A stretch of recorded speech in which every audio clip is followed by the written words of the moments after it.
Greetings, dear viewers. You're watching Bender. We have prepared something special for you today. What if Harry found a secret chamber at age 6 and was trained by the portrait of Salazar Slytherin? Your likes and subscriptions keep this channel alive. If you enjoy our content, please show your support. Now, sit back, relax, and enjoy the story. Chapter 1, The Chamber Under the Stairs. The cupboard under the stairs at number 4, Privet Drive, was silent save for the soft, ragged breathing of its occupant. 6-year-old Harry Potter sat with his knees pulled to his chest, green eyes wide in the darkness. Outside, thunderous footsteps shook the ceiling as Dudley Dursley stomped around in what his parents called high spirits, but what Harry recognized as the prelude to another game of Harry hunting. He'd been banished to the cupboard again. This time for supposedly turning his teacher's wig blue during mathematics. Harry couldn't explain how it had happened, only that Mrs.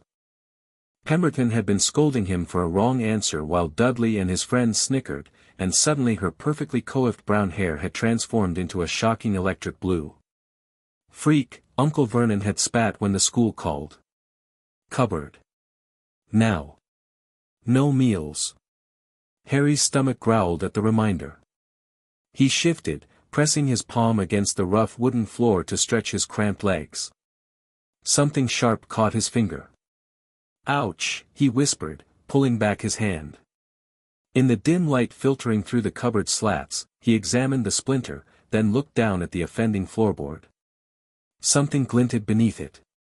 Curiosity temporarily overwhelmed hunger and fear. Harry leaned forward, pressing his fingertips against the edge of the board. It moved slightly. Loose. He worked his small fingers into the gap and pulled upward. The board lifted with surprising ease, revealing darkness beneath. But not just darkness. Something shimmered in the shallow space between floorboards and foundation.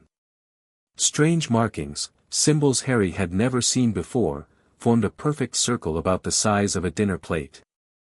They seemed to pulse with a faint, greenish light. What are you?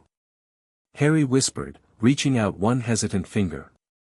The moment his skin touched the strange markings, they flared brilliantly. Harry jerked back, banging his head against the sloped ceiling. The glow didn't fade. Instead, the floorboards around the circle began to shift, rearranging themselves into a spiraling pattern that expanded outward. Harry scrambled back against the wall, heart pounding as his cupboard floor transformed. Where solid wood had been moments before, a narrow stone staircase now descended into darkness. Boy! Aunt Petunia's shrill voice accompanied a sharp rap on the cupboard door. Stop that racket immediately. Harry froze, eyes fixed on the impossible staircase. Yes, Aunt Petunia, he called automatically, voice steadier than he felt. Her footsteps receded toward the kitchen. Harry held his breath, waiting, staring at the dark passage that had materialized in his cupboard floor. Common sense told him to replace the floorboard and forget what he'd seen. But something stronger, curiosity, defiance, or perhaps destiny, pulled him forward. Harry swung his legs into the opening and found the first stone step with his foot. It was cool and solid. Real. Taking a deep breath, he began to descend into the darkness. The staircase spiraled downward, much farther than should have been possible beneath the Dursleys' house. The air grew cooler, with a strange metallic tang that reminded Harry of the time he'd found old coins buried in the garden. Each step illuminated itself with that same soft green glow as he approached, then dimmed as he passed. Hello, he called softly, his voice echoing in ways that suggested a large space ahead. The staircase ended abruptly, opening into a circular chamber perhaps twice the size of the Dursleys' living room. Unlike the rough stone of the staircase, these walls were smooth, covered in the same glowing symbols Harry had seen on the floorboard. A carved stone basin stood in the center, filled with clear water that reflected the green light from the walls. But what drew Harry's attention was the massive portrait hanging on the far wall. It depicted a stern-faced man with a long gray beard and piercing eyes that seemed to follow Harry as he moved. The man wore elaborate dark green robes embroidered with silver serpents. In his hand, He held a gnarled wooden staff topped with a silver snake. The portrait was framed in ancient wood, blackened with age. "Approach, child," said the portrait. Harry jumped backward, nearly tumbling into the basin. The man in the painting had spoken, his lips had moved, and the deep, resonant voice had definitely come from the frame. You can talk." Harry stammered. The portrait figure raised one eyebrow. "Evidently. Come closer.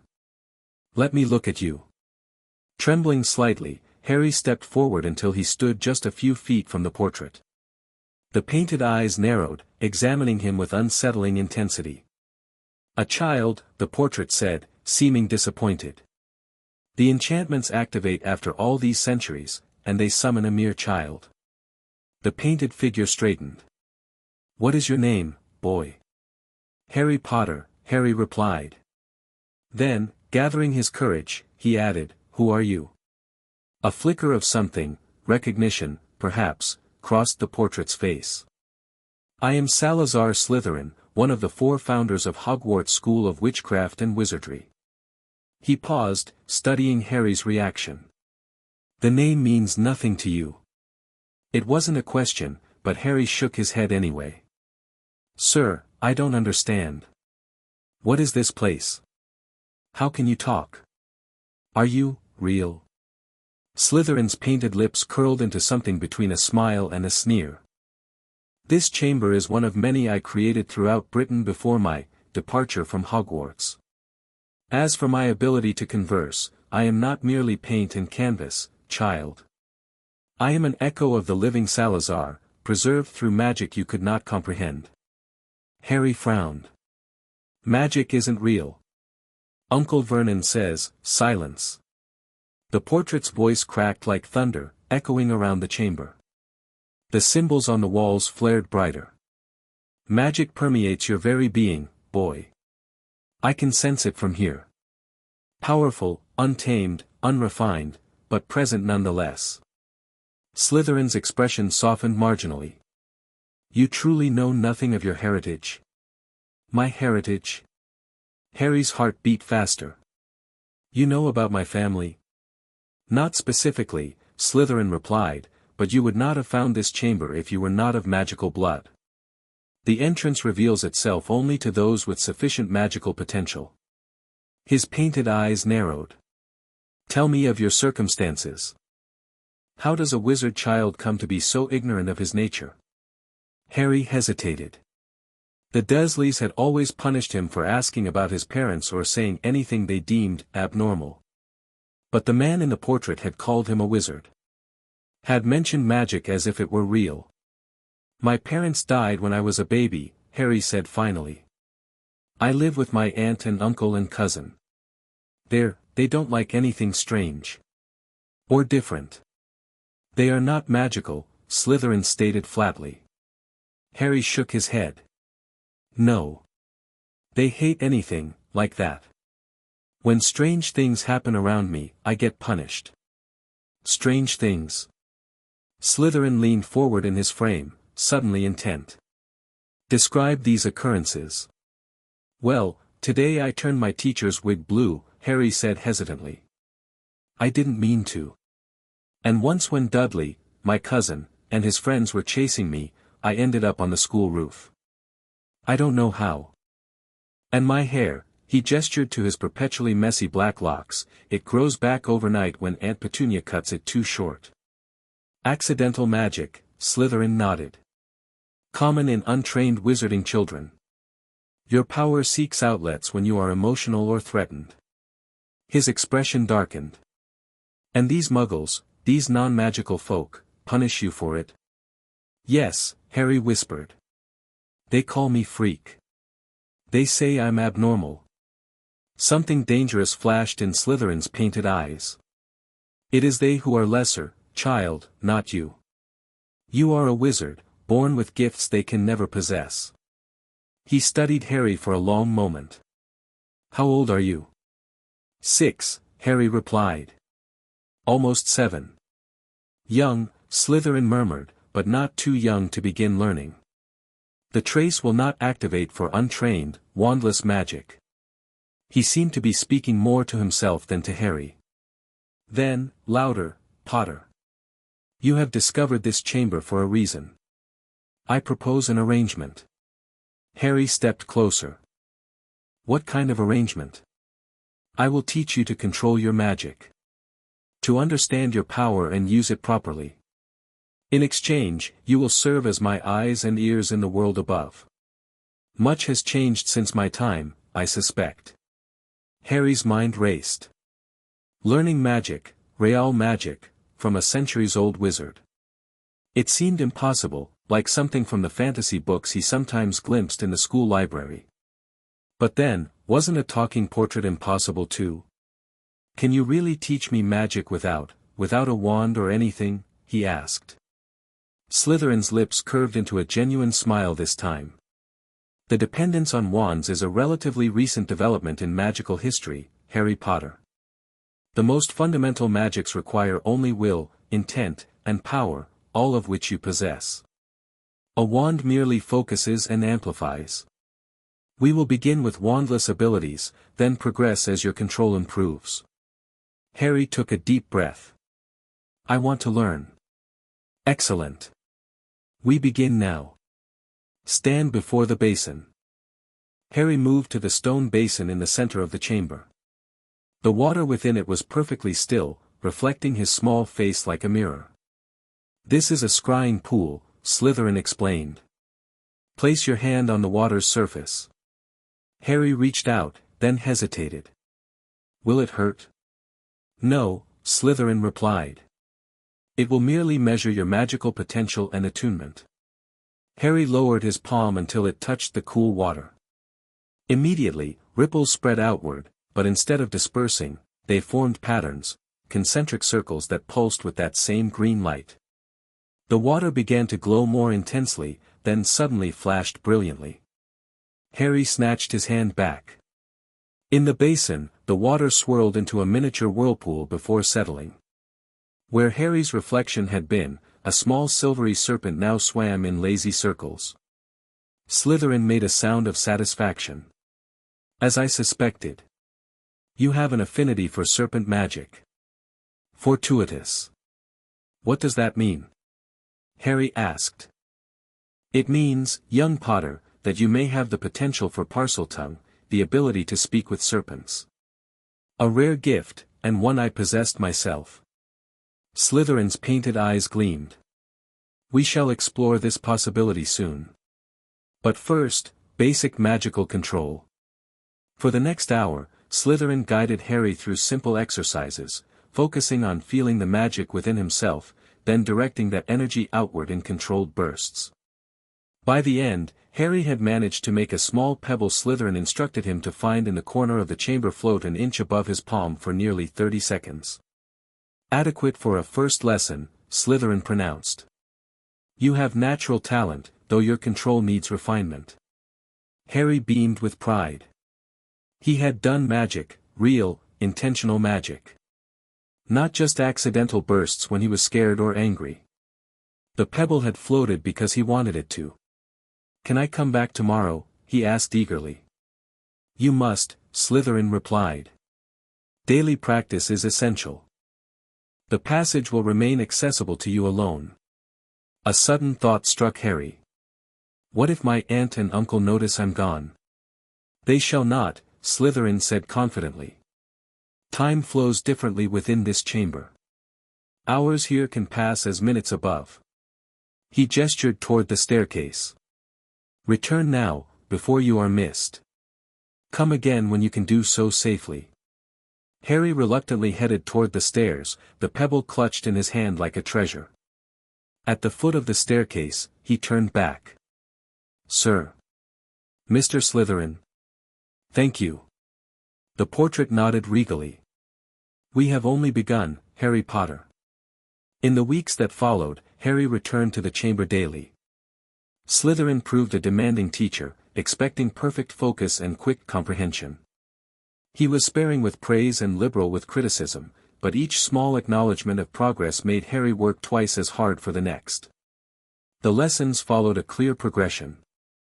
First came magical awareness, learning to feel his own magic and recognize how it responded to his emotions. Next was simple wandless manipulation, moving small objects, creating tiny light sources, extinguishing candles Slytherin had him bring down. Magic responds to intent and visualization, Slytherin instructed.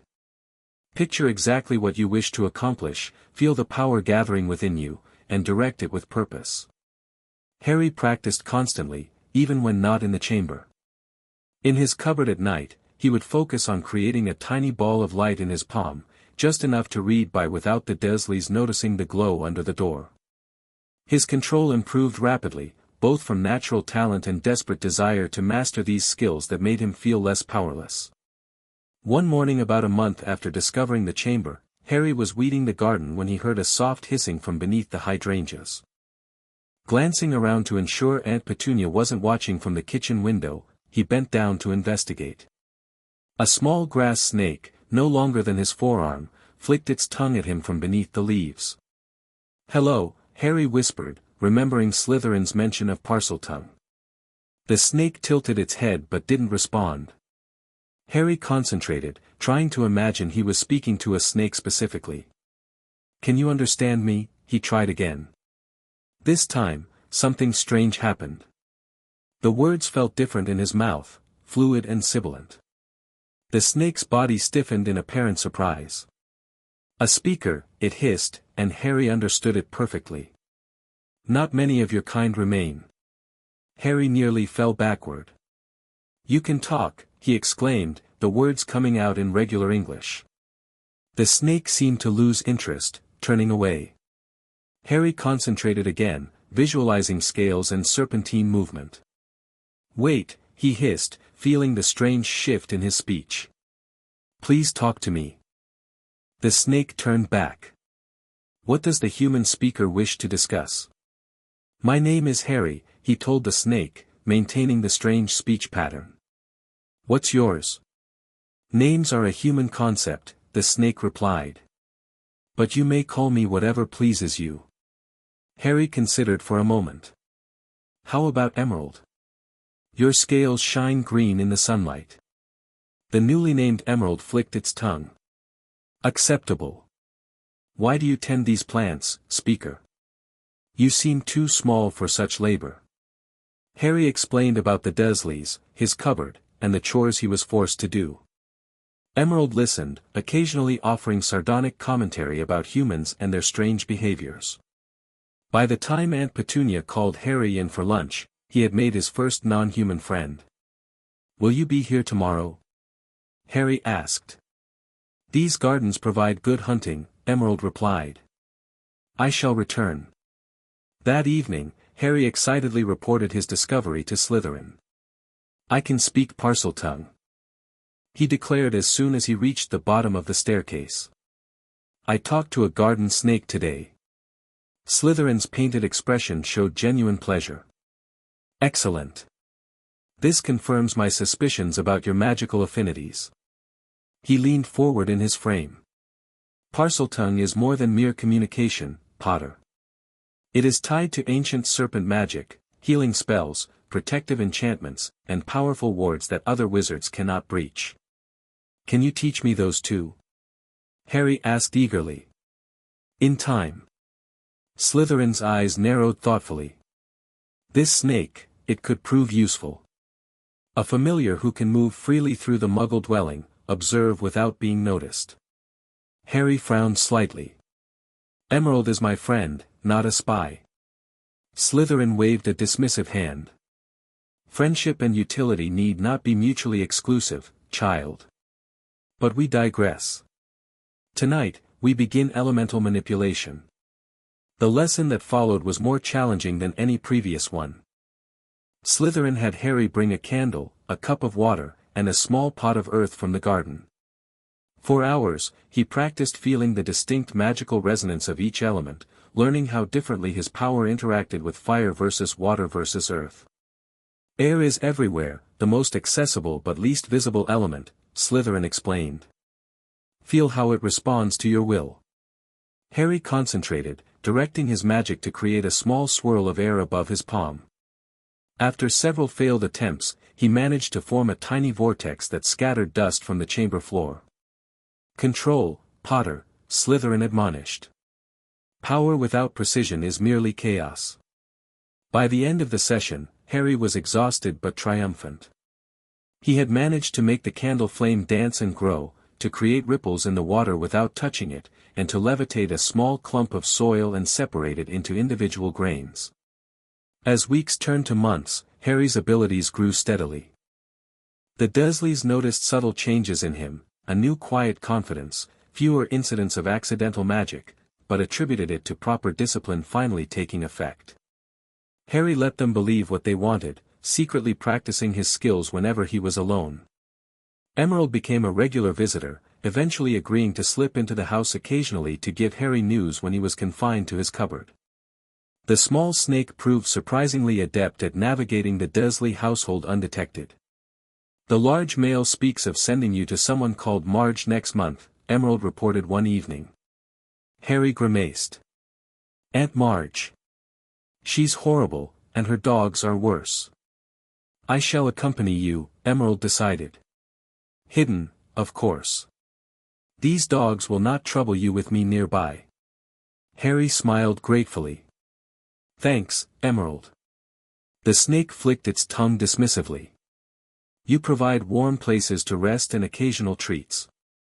It is a fair exchange." Nearly a year after discovering the chamber, 7-year-old Harry sat cross-legged before Slytherin's portrait, practicing a complex wandless charm designed to temporarily bind small objects together. "Your progress is satisfactory," Slytherin remarked, watching as Harry successfully fused two pebbles into one mass, then separated them again.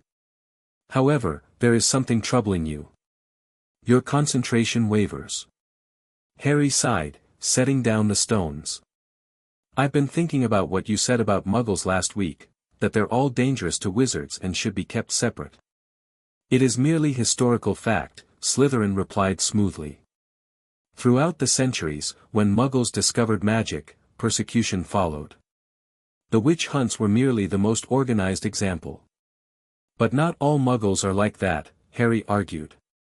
"My teacher, Mrs. Phillips, she's kind. And the librarian always helps me find books and doesn't tell Dudley where I'm hiding." Slytherin's expression hardened.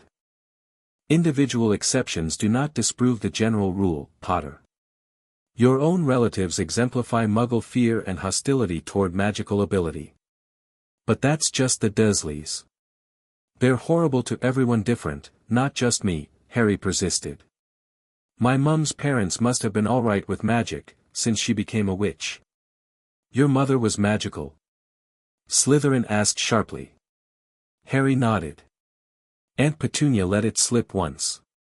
She said my mum was a freak just like me." He looked up at the portrait.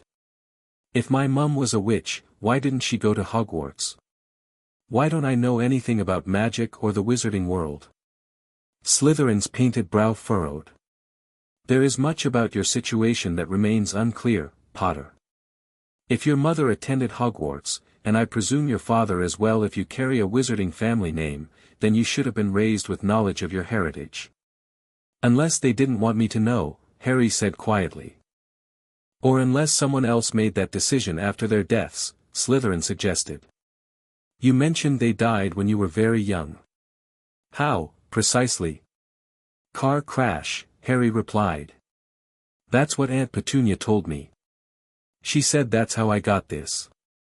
He pushed back his fringe to reveal the lightning-shaped scar on his forehead. Slytherin studied the scar intently, his painted eyes narrowing. "Curious. That mark bears magical resonance. I can sense it even through the limitations of this portrait. No Muggle car accident created such a scar." Harry's heart pounded. "You think they lied about how my parents died?" "It seems likely," Slytherin agreed. "Though whether from malice or ignorance remains to be seen." "Then how did they die? And why was I sent to live with people who hate magic?" "Questions I cannot answer without more information," Slytherin said. "But which emphasize the importance of your magical education. Knowledge is protection, Potter." Power is security. Harry nodded slowly, though the revelations left him troubled. If the Dursleys had lied about his parents' death, what else might they have hidden from him? "Could you teach me about the wizarding world?" he asked. "Not just magic itself, but how wizards live, what Hogwarts is like, everything I should have known growing up." Slytherin considered this request. "My knowledge is centuries old, but the fundamental structures of magical society change slowly. I can teach you wizarding customs, history, and politics as they existed in my time. The gaps can be filled when you eventually enter magical society properly." And so a new dimension was added to Harry's education. Between practical magic lessons, Slytherin explained the structure of ancient wizarding families, the founding of Hogwarts, the establishment of the Wisengamot, and the early implementation of the Statute of Secrecy. The 4 Hogwarts houses reflect different magical virtues, Slytherin lectured. Gryffindor values courage, sometimes to the point of foolhardiness. Ravenclaw prizes intellect and creativity. Hufflepuff, he sniffed slightly, accepts all and emphasizes loyalty. My house values ambition, cunning, and magical heritage. Which house would I be in? Harry asked curiously. Slytherin studied him. You show traits valued by multiple houses. The ambition to rise above your circumstances, courage in facing magical challenges, intelligence in your studies. The Sorting Hat will consider your preferences as well as your qualities. There's a magical hat that decides. Indeed. One of Godric's more whimsical creations, though surprisingly effective. Slytherin's expression turned contemplative. When you reach Hogwarts, Potter, remember that house affiliations influence perceptions. Choose carefully where you wish to belong. As fascinating as these lessons were, Harry found himself increasingly drawn to the practical magical training. By his 8th birthday, he could perform an impressive array of wandless magic, moving objects across the chamber, creating lasting lights that followed his commands, forming simple magical barriers, and even basic transfiguration of small items. Your progress with elemental magic is particularly noteworthy, Slytherin commented after Harry successfully created a small flame in his palm, shaped it into a serpent, and made it dance through the air before extinguishing it. Few adult wizards master such control without wands. Harry beamed at the rare praise. I've been practicing with Emerald in the garden. We found a spot behind the shed where no one can see. And how fares your serpent companion? Slytherin inquired. Growing, Harry replied. Almost twice as long now. And cleverer too. Emerald understands complex instructions and remembers conversations from weeks ago. Slytherin nodded thoughtfully. Magical familiars often develop enhanced intelligence through prolonged contact with wizards. The connection benefits both parties. Indeed, Emerald had become an essential part of Harry's life, providing companionship, practical assistance, and occasionally acting as messenger between Harry and the chamber when he couldn't risk visiting for several days. One evening as Harry prepared to return upstairs, Slytherin addressed a topic they had previously avoided. Potter, we must discuss protective measures for your Muggle residence. Harry turned back from the staircase. What kind of measures? Basic wards to alert you of magical presences, Slytherin explained. I have reason to believe someone may eventually investigate the magic emanating from this chamber. But you said the chamber was hidden by powerful spells, Harry objected. It is, Slytherin confirmed. However, your growing power creates ripples. Untraceable individually, but collectively they might attract attention from certain magical authorities. Like the Ministry of Magic you told me about? Harry asked, suddenly anxious. Perhaps. Or others with interest in ancient magic. Slytherin's expression grew serious. Tomorrow, bring chalk. I will teach you to inscribe basic warning wards around your dwelling. The next day, under Slytherin's precise instructions, Harry carefully drew runic symbols at key points around the Dursleys' property, under windowsills, above doorframes, beside garden gates. The marks were small and inconspicuous, but Slytherin assured him they would provide warning of any magical intrusion.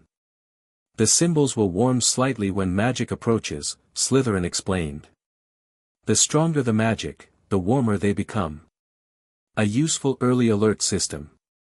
Harry had just finished placing the final mark when he noticed a strange tingling sensation, not from the runes, but from the air itself. He looked up to see a tall figure in dark robes standing at the end of Privet Drive, seemingly examining the houses. The person held what appeared to be a small silver instrument that occasionally emitted sparks. Harry ducked behind a bush, heart pounding. After a moment, he carefully peered out again. The figure had moved closer and was now definitely looking toward number 4. Harry felt the rune he'd just drawn begin to warm beneath his fingertip. Magical, he whispered to himself. Without hesitation, he scrambled back toward the house, slipping in through the kitchen door while Aunt Petunia was upstairs. He dashed to his cupboard and descended into the chamber as quickly and quietly as possible. "Someone's here," he blurted as he reached the bottom of the stairs. "Someone magical, looking at the house." Slytherin's expression sharpened. "Describe them." "Tall, wearing dark robes. They had some silver instrument that sparked." Harry caught his breath. "The warning mark got warm, just like you said it would." "Ministry, most likely," Slytherin mused. "Or perhaps one of the specialist departments. Either way, this confirms my concerns. Your magical signature has attracted attention. What should I do?" Harry asked anxiously. "Nothing, for the moment. Observe only. Do not attempt to contact them or demonstrate magic in their presence." Slytherin's painted eyes narrowed in thought. "This chamber remains undetectable, but you must be cautious about using magic in the house itself for the next several days." Harry nodded, trying to calm his racing heart. "Will they take me away if they find out what I've been learning?" "Unlikely," Slytherin replied. "Underage magic is expected, if not encouraged. However, your particular circumstances and the nature of your training might raise uncomfortable questions." That evening, Harry sent Emerald to investigate the visitor. The snake returned several hours later, slipping into Harry's cupboard through a small gap beneath the garden door. "A human in strange clothes remained until sunset," Emerald reported. "They walked the perimeter of this dwelling several times, pointing a stick at various locations. Then they disappeared with a loud crack." "Disappeared?" Harry repeated. "Just vanished." "Yes," Emerald confirmed. "One moment present, the next gone. Most unnatural." "Apparition," Harry murmured, remembering Slytherin's descriptions of wizarding transportation methods. "Definitely a witch or wizard, then." Harry reported this information to Slytherin the next day, who seemed unsurprised but troubled. "We must accelerate certain aspects of your training," he decided. "Particularly occlumency, the protection of the mind against magical intrusion." "Someone could read my mind?" Harry asked, alarmed. "Skilled legilimens can extract thoughts and memories, yes," Slytherin confirmed. "It is not common practice, but certain authorities may employ it when dealing with unusual magical situations. Your knowledge of this chamber must be protected." The following months brought a new intensity to Harry's education. Occlumency proved exceptionally difficult, requiring mental discipline beyond his years, but his motivation was powerful.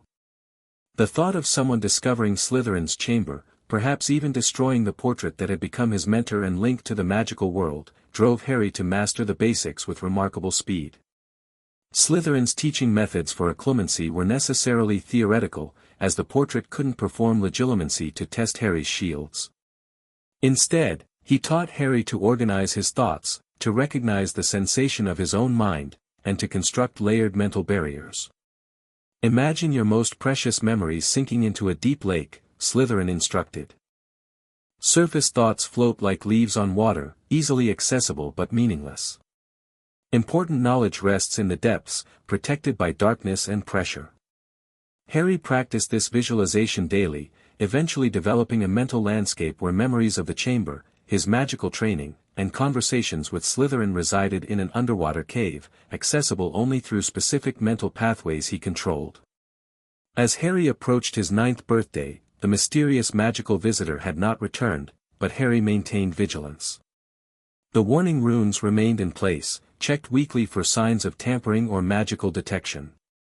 None were found. His abilities continued to develop impressively. Harry could now perform most basic spells wandlessly, had developed significant skill with elemental magic, and could maintain simple transfigurations for several hours. His Parseltongue abilities had expanded to include minor healing spells that worked particularly well on Emerald or himself.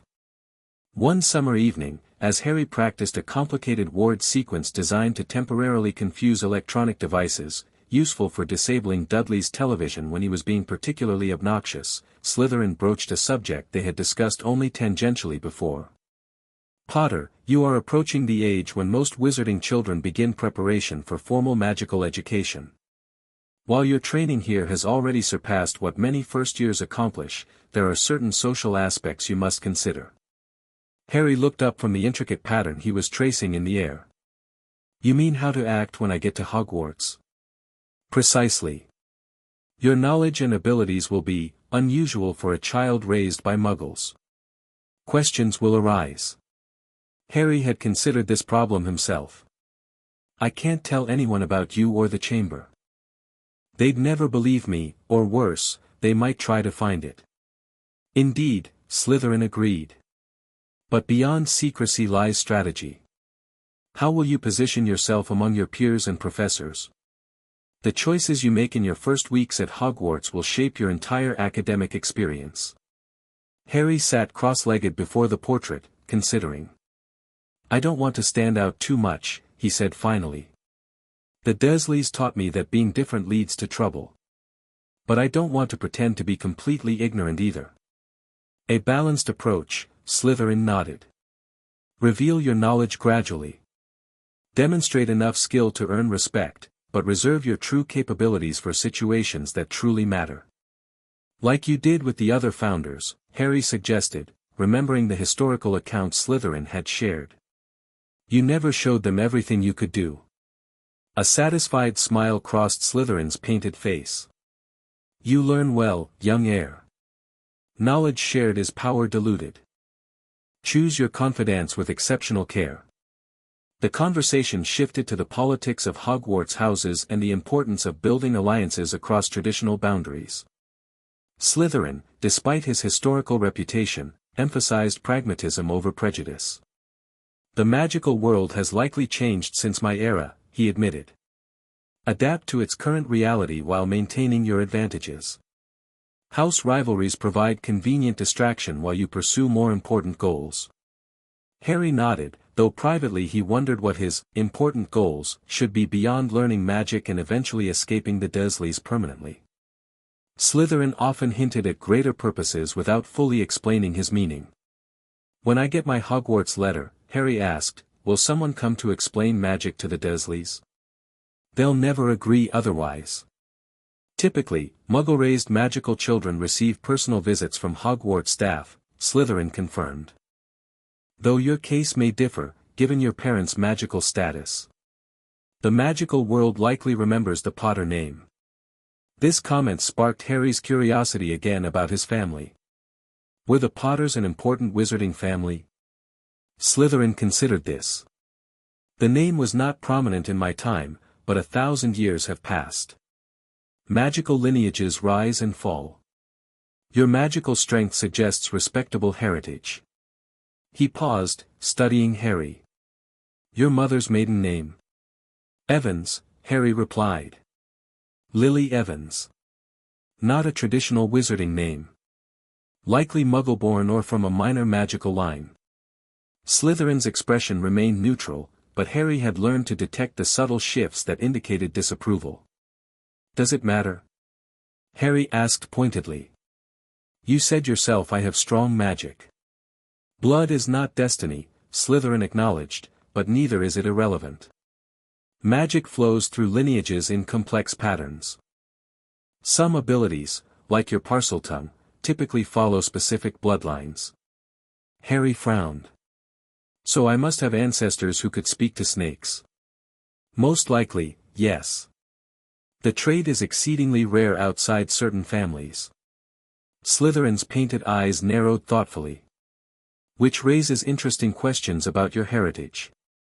Before Harry could press further, a strange sensation washed over the chamber, a subtle vibration in the air followed by a momentary dimming of the magical lights along the walls. Slytherin straightened in his frame immediately. The outer wards have been triggered. Someone with considerable magical power has entered the vicinity of this house. Harry jumped to his feet. The same person as before? Impossible to determine. But the magical signature is stronger. Slytherin's expression grew urgent. Return upstairs immediately. Maintain your occlumency shields. Do not return to the chamber until you are certain it is safe. Harry nodded and hurried toward the staircase. At the base, he hesitated. What if they can somehow detect the chamber? They cannot, Slytherin assured him. These protections have withstood centuries of magical development. But your connection to it must remain secret. Go, quickly. Harry ascended the stairs and emerged into his cupboard, carefully replacing the floorboard. No sooner had he done so than he heard the doorbell ring, followed by Uncle Vernon's heavy footsteps crossing the hall. Who the blazes calls at this hour? Vernon grumbled. Harry pressed his ear to the cupboard door, heart racing. Good evening, came a calm, elderly voice. My name is Albus Dumbledore. I wonder if I might have a word with you regarding your nephew, Harry Potter. Uncle Vernon spluttered incoherently for a moment before finding his voice. There's no Harry Potter here. You've got the wrong house. I think not, the visitor replied pleasantly. May I come in? The matters I wish to discuss are best not shouted across thresholds. A tense silence followed, then the sound of the door closing. Footsteps moved toward the living room. Harry remained perfectly still, mind racing. Dumbledore, the name was familiar from Slytherin's teachings. The headmaster of Hogwarts. What could he want with Harry, 2 years before he was due to receive his letter? Harry carefully opened his cupboard door a crack, straining to hear the conversation. Unusual magical activity in this area over the past 3 years, Dumbledore was saying. Naturally, our monitors attributed it to young Harry's developing abilities, but the pattern has been curious.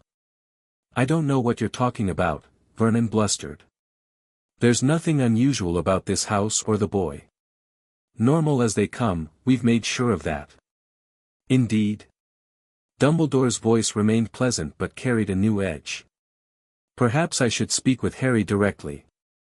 Is he at home? He's in bed, Aunt Petunia interjected sharply. It's late. Whatever you want can wait until morning. Of course, Dumbledore agreed readily. However, I wonder if I might trouble you for a glass of water before I depart. It's been a rather long journey. Footsteps approached the kitchen, passing directly by Harry's cupboard. He shrank back into the shadows, holding his breath. The footsteps paused. Harry felt a strange sensation, like a gentle pressure against his mind. Instantly, he reinforced his occlumency shields, visualizing the underwater cave where his secrets lay hidden. The pressure receded. The footsteps continued to the kitchen. Most interesting, he heard Dumbledore murmur. Harry remained motionless, hardly daring to breathe. More kitchen sounds followed, then conversation too distant to make out clearly. Finally, after what seemed an eternity, the front door opened and closed. Ridiculous accusations, Uncle Vernon was saying as he returned to the living room. Magical activity indeed. As if we'd permit such nonsense under our roof. He knows something, Aunt Petunia responded, her voice uncharacteristically worried. Dumbledore always was too clever by half. Well, he's gone now, Vernon declared. And if he returns, we'll tell him we're sending the boy to Stonewall High when the time comes and that's the end of it. Harry carefully closed his cupboard door and sank onto his thin mattress, mind reeling from what he'd overheard. Magical monitors had detected his activities with Slytherin. Dumbledore himself had come to investigate. And most disturbing of all, he'd felt something probing at his mind, exactly as Slytherin had warned might happen. One thing was certain, his secret training had not gone as unnoticed as he'd hoped. The question now was what to do about it. A direct attempt at legitimacy, Slytherin hissed when Harry reported the incident the following day. Outrageous to use such methods on a child, though entirely consistent with Dumbledore's reputation for believing himself above conventional restrictions. He knows I'm doing magic, Harry said anxiously. What if he comes back? What if he takes me away from here? Would that be so terrible? Slytherin asked shrewdly. You hold no love for these muggles. No, Harry admitted. But I need to keep learning from you. If they took me somewhere else, I'd lose access to the chamber. Slytherin's painted expression softened fractionally. Your priorities do you credit, young heir. But fear not, there are other chambers. Not identical to this one, but connected through ancient magic. Should you be removed from this location, I can guide you to find another access point. Harry felt a wave of relief. So we can continue no matter what. Indeed. However, precautions must be increased. Slytherin straightened in his frame. For the next several months, limit your magical practice to this chamber only. No wandless magic in the house or garden, no matter how trivial. We must allow the magical signatures to fade. Harry nodded his agreement, though the restriction would be difficult. He'd grown accustomed to using small magical conveniences, warming his cupboard on cold nights, cooling it during summer heat, summoning books from Dudley's second bedroom when his cousin was away. What about Emerald? He asked. Is it safe to keep talking to him? Parseltongue leaves no magical trace, Slytherin assured him. Your serpent companion poses no risk. Indeed, Emerald becomes increasingly valuable as an observer who can warn of magical visitors. The snake in question was currently coiled in a corner of the chamber, having accompanied Harry down the secret staircase. At nearly 2 feet long now, Emerald had grown considerably since their first meeting, with markings that had darkened to a deep forest green with silver-white patterns along its back. I shall watch for the bearded wizard, Emerald volunteered, lifting its head. His magic smelled different from yours. Older. Like stones that have sat in sunlight for many days. Harry smiled gratefully. Thanks, Emerald. With Dumbledore's visit fresh in his mind, Harry devoted himself more diligently than ever to his studies. If the wizarding world was already taking notice of him, he needed every advantage Slytherin could provide. The portrait seemed to share this sentiment, introducing more advanced magical concepts and practical applications. Harry learned to channel his elemental affinities into defensive magic, creating shields of compressed air that could deflect physical objects and simple fire charms that could distract or temporarily blind opponents.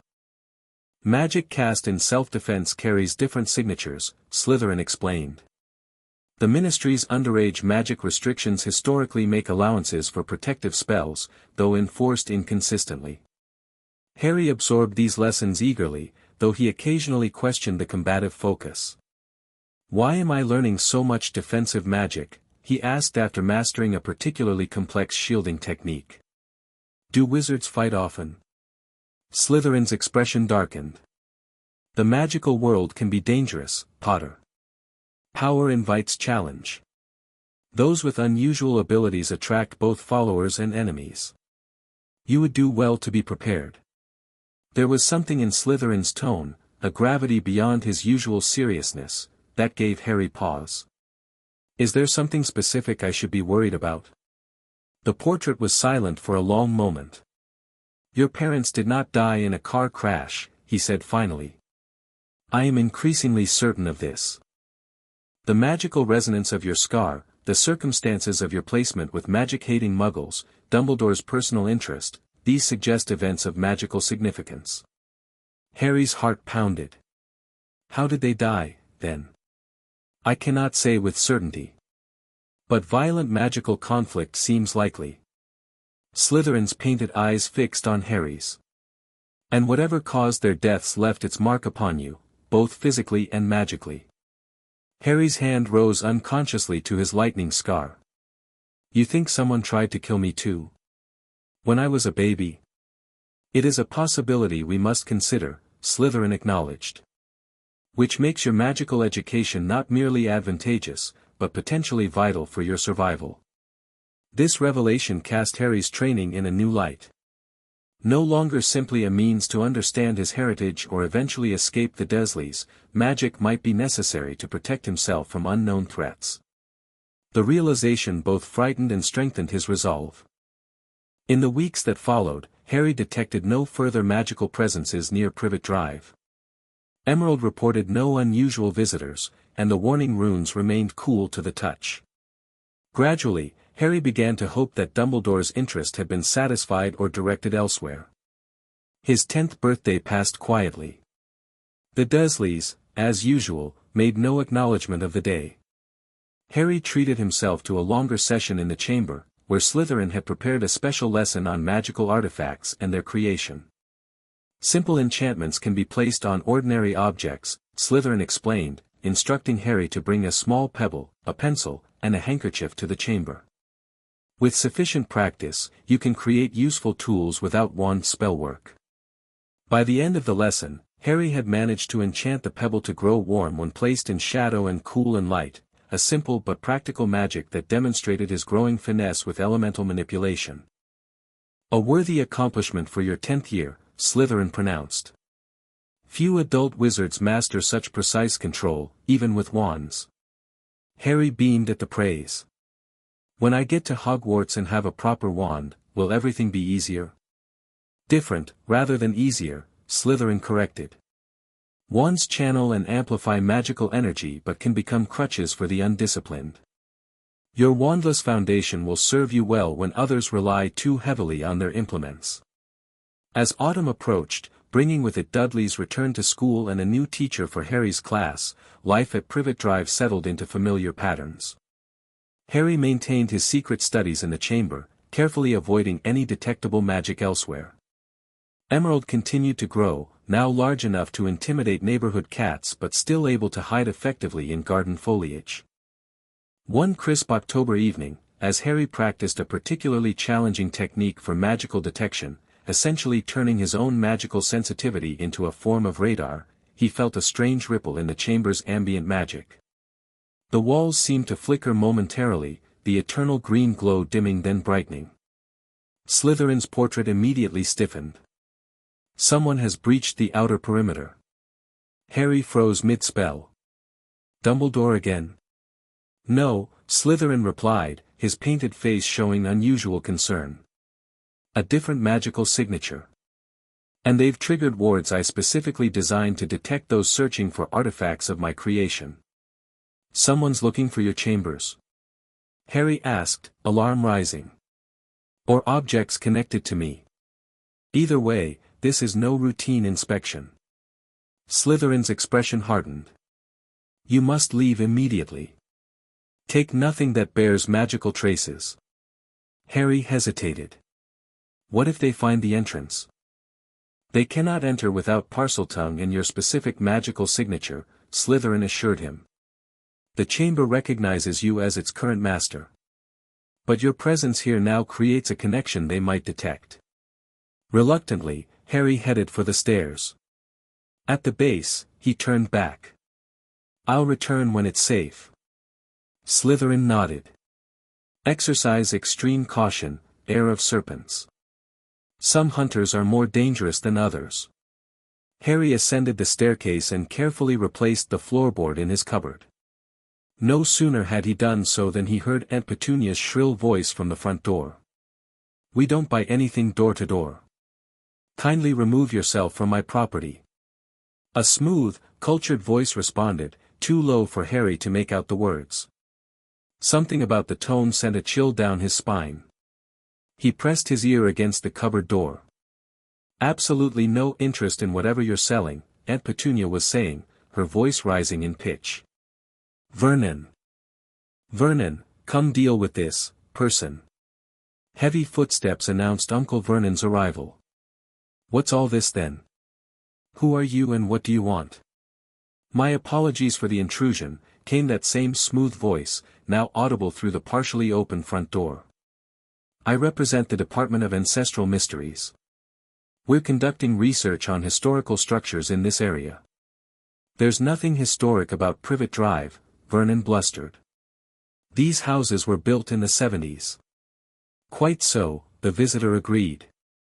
However, our instruments indicate unusual substructures beneath this particular property, predating the current buildings by several centuries. Harry's blood ran cold. They were looking for the chamber. Somehow, they tracked it to this house. Preposterous. Vernon declared. We've had no subsidence, no unusual foundations. Your instruments must be faulty. Perhaps, the visitor conceded. However, if you would permit a brief examination, absolutely not. Vernon's voice had reached full bellow. This is private property. I'll thank you to leave immediately before I call the police. A tense silence followed. Then, surprisingly, the visitor spoke with renewed politeness. Of course. My sincere apologies for the disturbance. Should you notice any unusual structural issues, settling foundations, unexpected cold spots, strange sounds in the walls, please contact our office. The sound of something being handed over, a card, presumably. Good evening to you both. The door slammed shut with unnecessary force.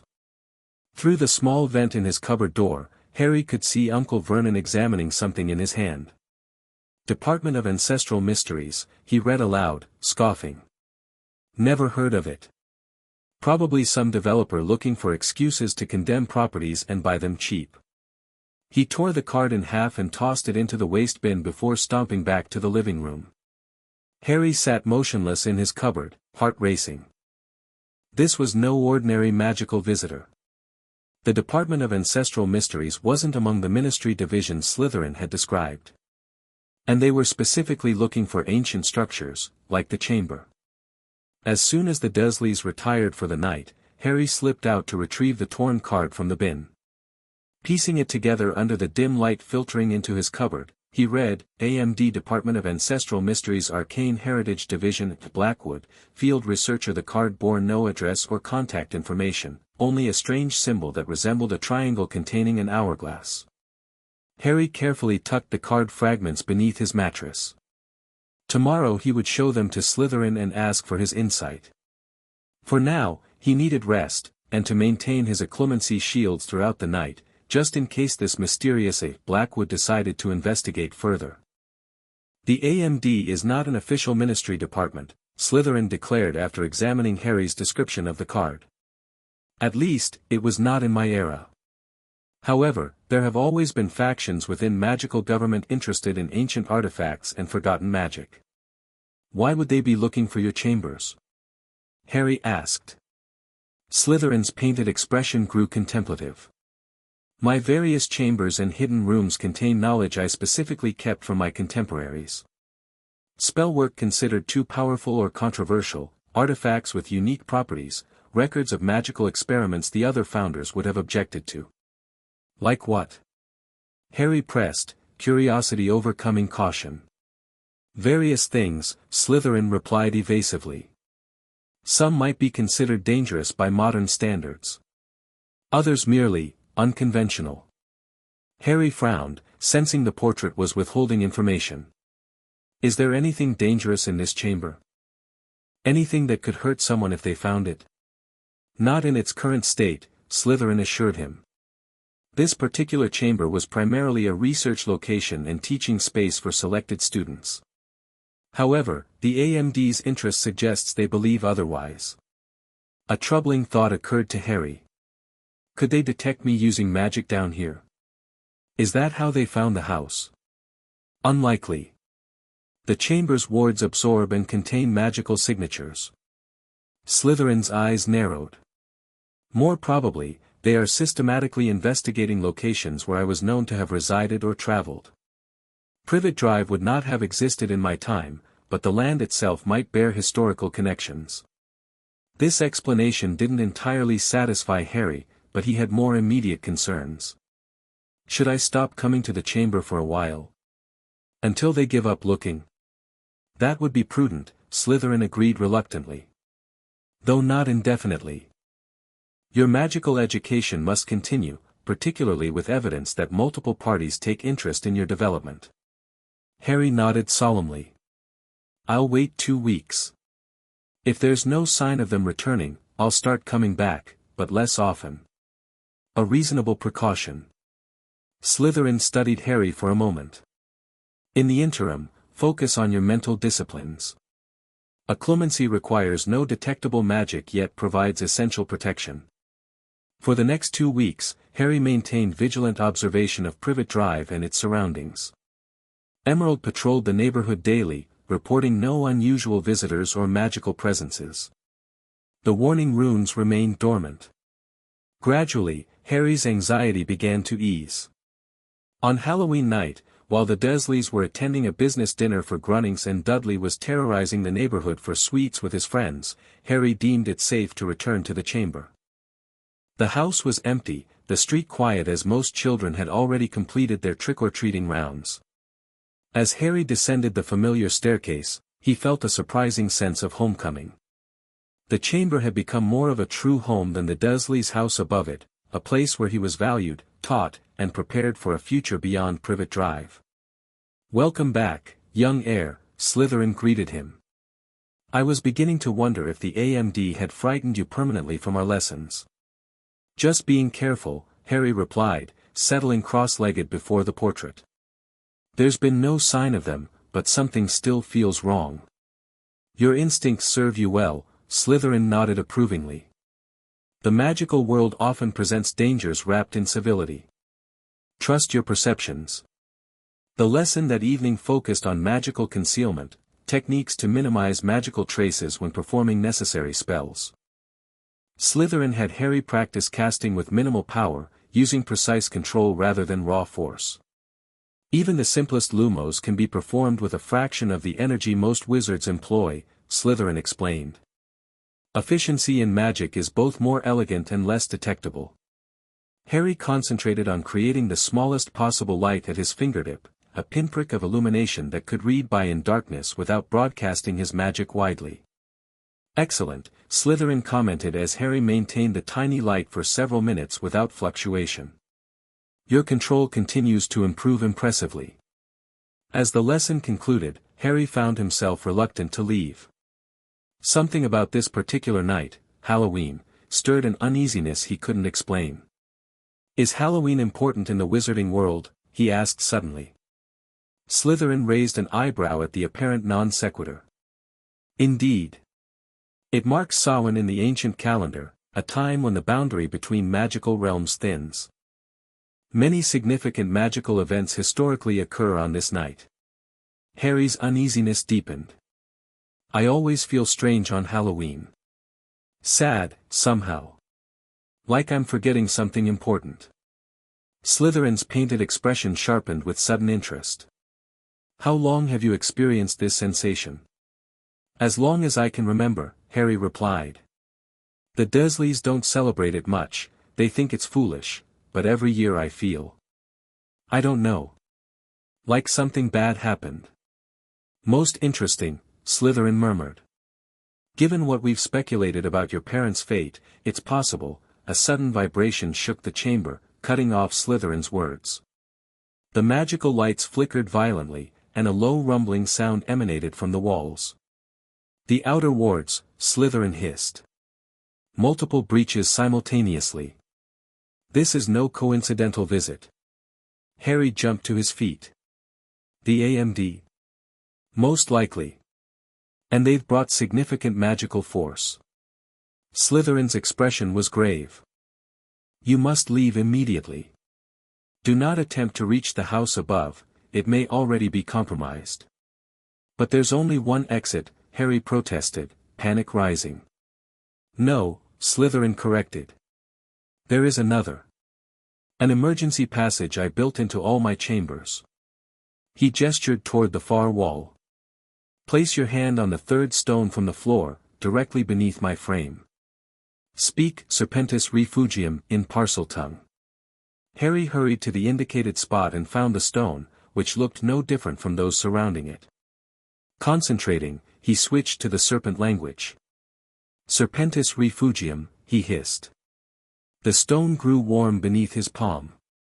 Then, silently, a section of the wall melted away, revealing a narrow, dark tunnel. This passage will take you beyond the detection wards, Slytherin explained urgently. Once outside, seek shelter away from magical presences.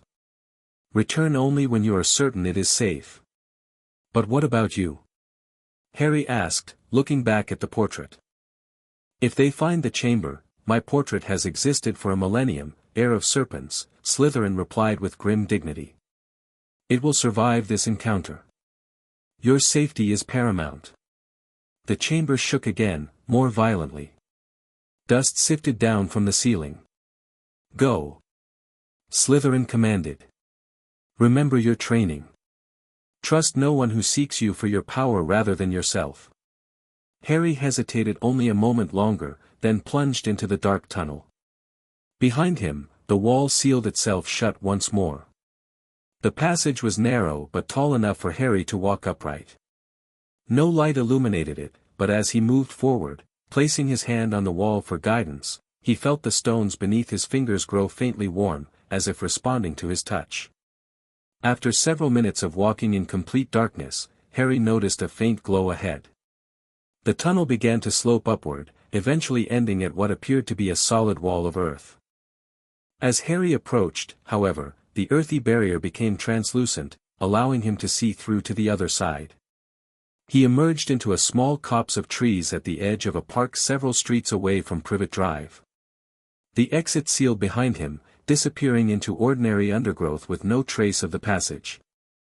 From this vantage point, Harry could see part of Wisteria Walk and the rooftops of nearby houses. Everything looked normal, no unusual lights, no figures in strange robes. Whatever had triggered the chamber's wards wasn't visible from here. Harry crouched in the shadows, considering his options. The Dursleys wouldn't be home for hours yet. He could return to Privet Drive to investigate, but if the AMD was indeed searching for the chamber, that would be walking into potential danger. He decided to circle around through the neighborhood parks, approaching Privet Drive cautiously from the rear. Emerald had shown him several routes through gardens and hedgerows that kept him mostly concealed from street view. As Harry crept through the darkened park, he suddenly wished he had his serpent companion with him. Emerald would have been invaluable for reconnaissance. Unfortunately, the snake had been hunting in the fields beyond Magnolia Crescent when Harry entered the chamber. Harry moved silently from shadow to shadow, years of avoiding Dudley's gang having honed his stealth. As he drew nearer to Privet Drive, he began to sense something unusual, a faint prickling along his skin that Slytherin had taught him indicated ambient magic. Pausing behind the hedge separating the Thompsons' garden from the Pocuses, Harry peered toward number 4. From this angle, he could see the back of the house, including his bedroom window. Nothing seemed amiss. No lights, no movement, no visible signs of magical activity. Yet the prickling sensation persisted, growing stronger as he watched. Something magical was definitely happening, even if he couldn't see it. A sudden movement near the garden shed caught his attention. A shadow detached itself from the deeper darkness and slithered across the lawn. Emerald, Harry whispered in relief. The snake moved purposefully toward his hiding spot, tongue flicking rapidly to track his scent. When they were reunited, Harry immediately switched to Parseltongue. "What's happening at the house?" he hissed urgently. "Strange humans," Emerald replied. 5 of them. They carry sticks that glow and make the air taste wrong. They spoke words, and the house became invisible to normal humans. Invisible? Harry repeated. "You mean they put wards around it?" "Yes." Then they entered through walls and floors, searching. The snake's body tensed. They found the place beneath the stairs. They are still there now. Harry's heart sank. The AMD had found the entrance to the chamber. They would discover Slytherin's portrait, all the books and artifacts he'd studied, perhaps even figure out that Harry had been learning there for years. "Can you get closer? Listen to what they're saying," he asked Emerald. The snake's body undulated in a gesture Harry had come to recognize as negation. "Too dangerous. Their magic would detect me if I approached now. One of them has a device that reveals hidden things." Harry nodded reluctantly. "You were right to stay away. We need to wait and watch." For the next hour, Harry remained hidden, observing his home from a distance. Occasionally, flashes of light shone briefly through windows before being extinguished. Once, he felt a surge in the magical energy surrounding the house, powerful enough to make his teeth ache slightly. Finally, movement at the front door. Dark-robed figures emerged, 5 of them as Emerald had reported. They conferred briefly on the front step, then spread out around the property's perimeter. One of them, taller than the others, with silver-streaked dark hair, stood in the center of the lawn, raised a wand, and made a complex series of gestures. The magical pressure around the house intensified momentarily, then dissipated like air rushing from a balloon. The figures converged once more, spoke briefly, then disappeared with 5 near-simultaneous cracking sounds. "They have gone," Emerald confirmed after tasting the air. "Their magic lingers, but they themselves have vanished." Harry waited several more minutes before cautiously approaching the house. The back door was locked, but a quick wandless charm, performed with minimal energy as Slytherin had taught him, released the latch. The house seemed undisturbed at first glance. Nothing overturned or damaged in the kitchen or living room. Harry moved silently to the hallway and opened his cupboard door. His heart sank. The loose floorboard that had concealed the entrance to the chamber for years was gone. In its place was smooth, unbroken concrete, as if the wooden floor had never existed at all. Harry knelt and pressed his hands against the surface. Cold, solid, ordinary concrete. No hint of the magical passage beneath. The AMD hadn't just found the entrance, they had sealed it permanently. Harry sat back on his heels, despair washing over him.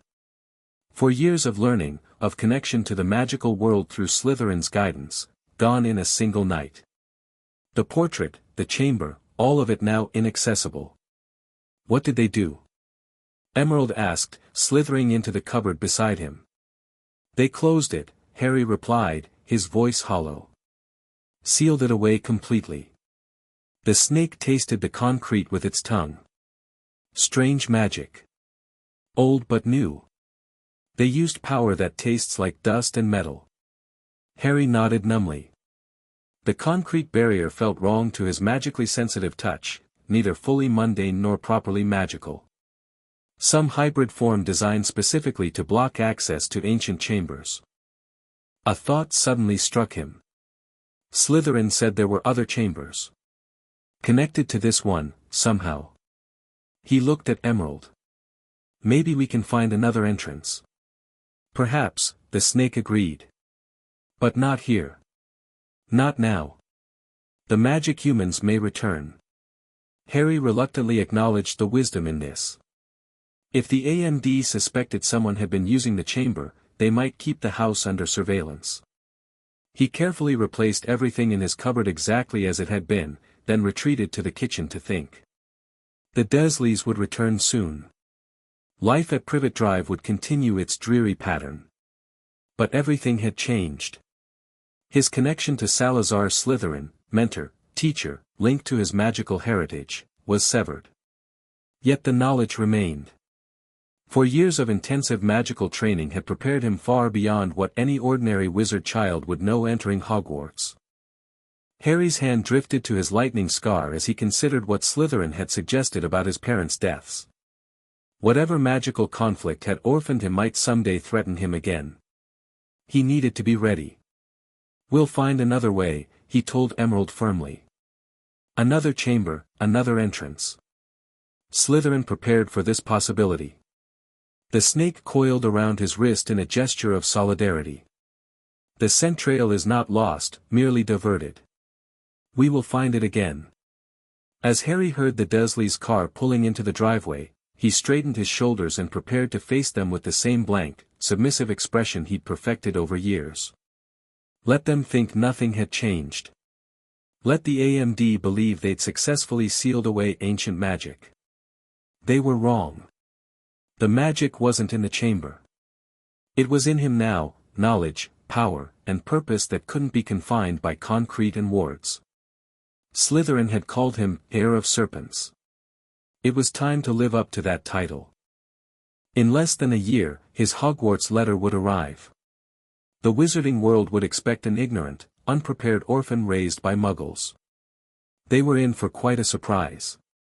Chapter 2, Serpents and Secrets. The Scarlet steam engine whistled sharply as it pulled away from platform 9 3/4. Harry Potter sat alone in a compartment near the rear of the train, watching London slide away through the window. His trunk was safely stowed overhead, containing all the standard first-year supplies, and a few carefully hidden additions. The past 10 months since the AMD's raid had been both frustrating and productive. Though his access to Slytherin's chamber remained blocked, Harry had continued practicing his magic in secret, carefully containing his magical signature as Slytherin had taught him. The concrete barrier in his cupboard proved impervious to his attempts to breach it, confirming his suspicion that the AMD used specialized magic designed specifically to seal ancient passages. Emerald had grown to nearly 3 feet long and had become an invaluable ally. The snake's intelligence continued to develop through constant exposure to Harry's magic, to the point where their conversations had become increasingly complex. Together, they had searched Little Whinging for signs of other magical passages but found nothing. Harry's Hogwarts letter had arrived exactly as expected on his 11th birthday. The Dursleys' attempt to flee the letters had been almost comical, if also extremely uncomfortable, culminating in Hagrid's dramatic arrival at the hut on the rock. Harry had feigned appropriate surprise and wonder at the revelation of his wizarding heritage, knowing that this deception was necessary to protect his secrets. The shopping trip to Diagon Alley had been genuinely enlightening, filling gaps in his practical knowledge of the modern wizarding world. Seeing Gringotts, handling wizard currency, and especially receiving his wand, Holly and Phoenix Feather, a curious match according to Ollivander, had made his impending entry into magical society feel suddenly, wonderfully real. The compartment door slid open, interrupting Harry's thoughts. A tall, gangly boy with bright red hair and freckles stood in the doorway. "Anyone sitting there?" he asked, pointing to the seat opposite Harry. "Everywhere else is full." "It's all yours," Harry replied with a genuine smile. After years of isolation at Privet Drive, the prospect of making actual friends was perhaps the aspect of Hogwarts he looked forward to most. The boy sat down, darting a curious glance at Harry's forehead before looking quickly out the window. Harry suppressed a smile. Hagrid had explained his unexpected fame, though the details remained frustratingly vague. "I'm Ron, by the way." "Ron Weasley," the boy offered. "Harry Potter," Harry replied, watching with private amusement as Ron's eyes widened. "So it's true." Ron blurted. "I thought Fred and George might be having me on. Do you really have the, you know?" He pointed at Harry's forehead. Harry obligingly lifted his fringe to reveal the lightning scar. "Yes, but I don't remember how I got it. Just a lot of green light." That was technically true, though Harry had experienced increasingly detailed dreams about that night over the past year, dreams featuring a high, cold laugh and that brilliant flash of emerald light. Slytherin had theorized these might be actual memories, gradually accessible as Harry's magic matured. Ron stared for a moment before seeming to remember his manners. "Sorry, I didn't mean to, it's just, you're Harry Potter." "So I'm told," Harry said dryly. "But I was raised by muggles, so all this fame business is new to me." This was the narrative he'd decided upon, the ignorant muggle-raised boy, eager to learn but completely new to magic. It was safer than revealing his years of secret training, especially with the AMD potentially watching for unusual magical ability. The conversation with Ron flowed easily after that initial awkwardness. The redhead was friendly and talkative, enthusiastically explaining Quidditch, wizard suites, and the Hogwarts houses. Harry listened with genuine interest, asking questions that would seem natural from someone raised without magical knowledge. My whole family's been in Gryffindor, Ron explained around a mouthful of chocolate frog. I suppose Ravenclaw wouldn't be too bad, but imagine if they put me in Slytherin. Harry kept his expression neutral. What's wrong with Slytherin? That's the house you know who was in, Ron replied, lowering his voice dramatically. There's not a dark wizard who wasn't in Slytherin. I'm sure that's an exaggeration, Harry said mildly. Slytherin had prepared him for this widespread prejudice. Besides, you can't judge everyone by the worst person from their house. Ron looked momentarily taken aback by this reasonable response, then shrugged. Maybe. Still wouldn't want to be there though. They're a nasty bunch, according to my brothers. The compartment door slid open again. A bushy-haired girl already wearing her Hogwarts robe stood in the doorway, looking slightly imperious. Has anyone seen a toad? A boy named Neville's lost one, she said in a bossy sort of voice. No toads here, Ron replied. The girl's attention shifted to the wand in Ron's hand. Oh, are you doing magic? Let's see, then. Ron looked suddenly uncomfortable but cleared his throat. Sunshine, daisies, buttermellow, turn this stupid, fat rat yellow. He waved his wand over the sleeping rat on his lap, but nothing happened. Are you sure that's a real spell? The girl asked skeptically. It's not very good, is it? I've tried a few simple spells just for practice and they've all worked for me. She sat down next to Harry, talking very fast. I'm Hermione Granger, by the way, who are you? Ron Weasley, Ron muttered, looking annoyed. Harry Potter, Harry said. Hermione's eyes widened. Are you really? I know all about you, of course, I got a few extra books for background reading, and you're in modern magical history and the rise and fall of the dark arts and great wizarding events of the 20th century. Am I? Harry asked, genuinely curious.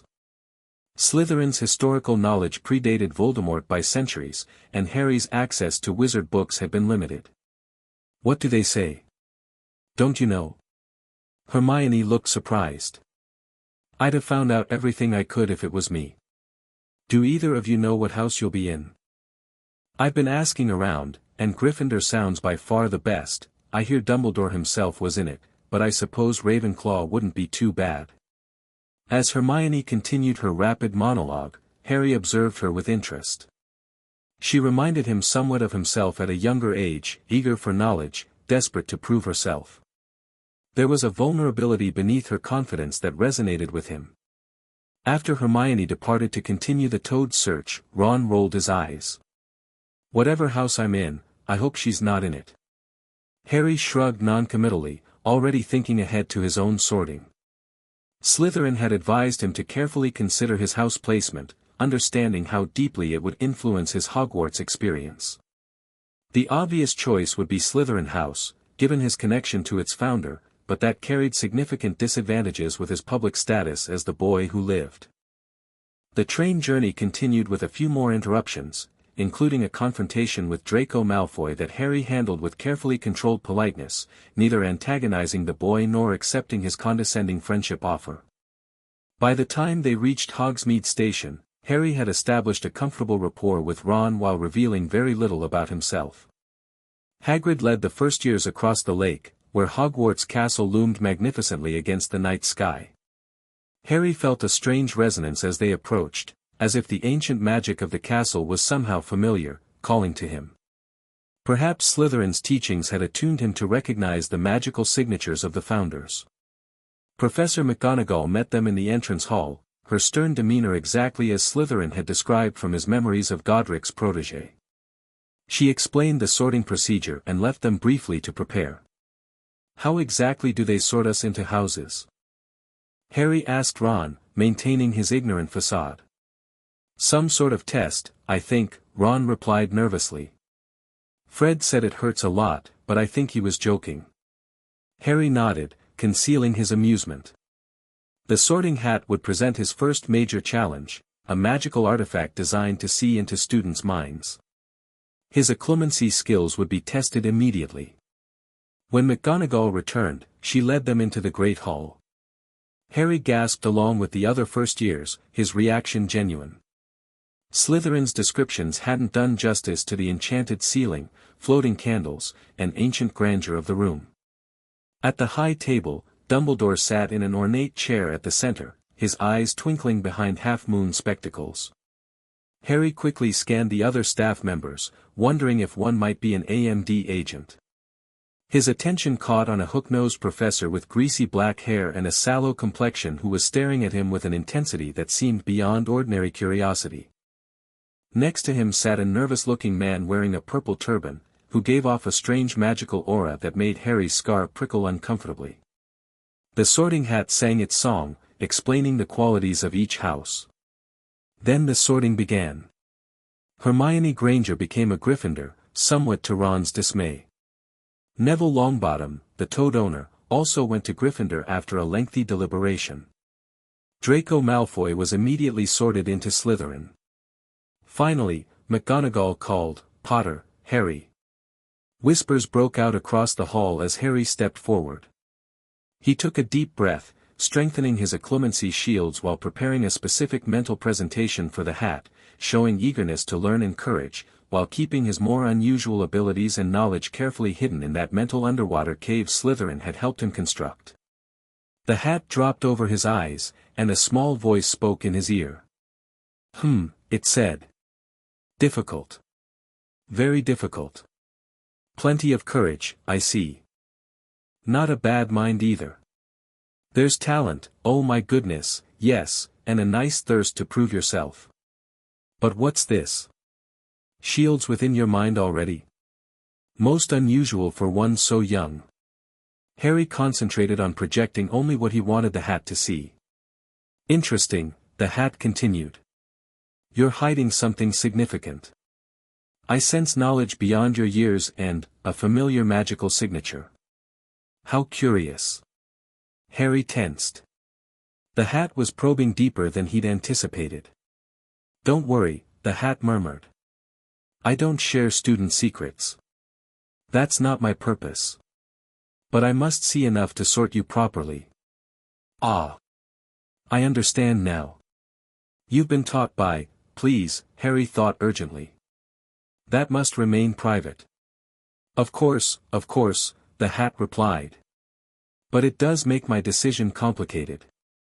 You would excel in his house, you know. Slytherin would help you on the path to greatness, no doubt about that. What about my public image? Harry thought carefully. The expectations everyone has of the boy who lived. Playing a strategic game already? Very Slytherin of you, the hat noted with amusement. But I see your point. Your path will be challenging enough without that additional complication. Harry waited, heart pounding. Well, if you're certain about keeping your true nature hidden for now, better be Gryffindor. The hat shouted the last word to the hall. Harry removed it with relief and walked toward the Gryffindor table, where he received the loudest cheer yet.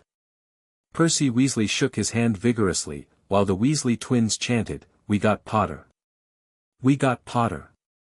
As Harry sat down, he glanced back at the high table.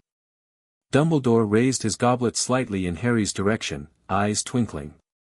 The hook-nosed professor was still watching him with an unreadable expression. And the turbaned teacher had turned away, but Harry could have sworn he felt a wave of something emanating from him. Anger?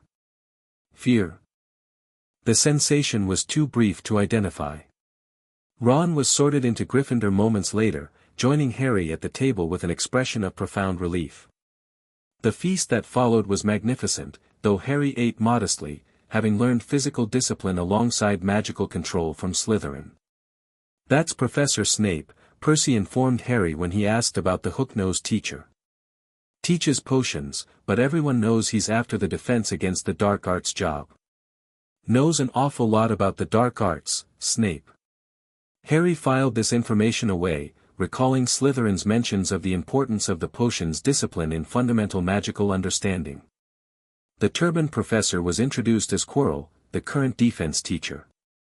Something about him continued to make Harry uneasy, though he couldn't pinpoint why.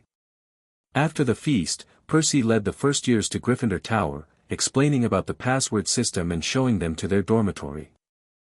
Harry found his trunk already placed beside a four-poster bed with deep red curtains.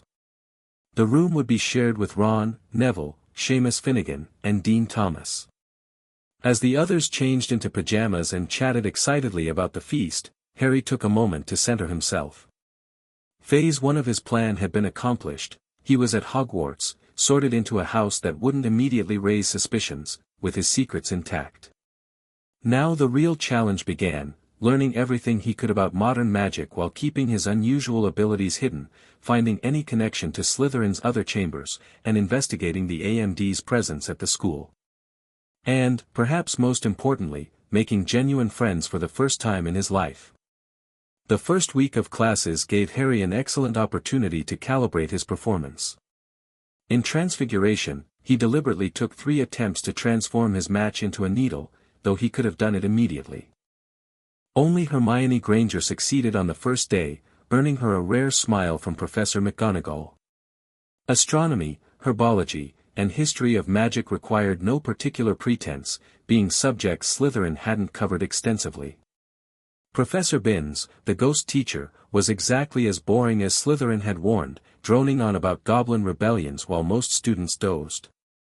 Harry took careful notes anyway, recognizing the value of historical context. Friday brought double potions with the Slytherins, the class Harry had been most curious about. Snape began with a roll call, pausing at Harry's name. "Ah, yes," he said softly. "Harry Potter. Our new celebrity." Draco Malfoy and his friends sniggered behind their hands. Snape finished calling names and looked up at the class, his black eyes cold and empty. "You are here to learn the subtle science and exact art of potion-making," he began, speaking barely above a whisper but holding everyone's complete attention. "As there is little foolish wand-waving here, many of you will hardly believe this is magic.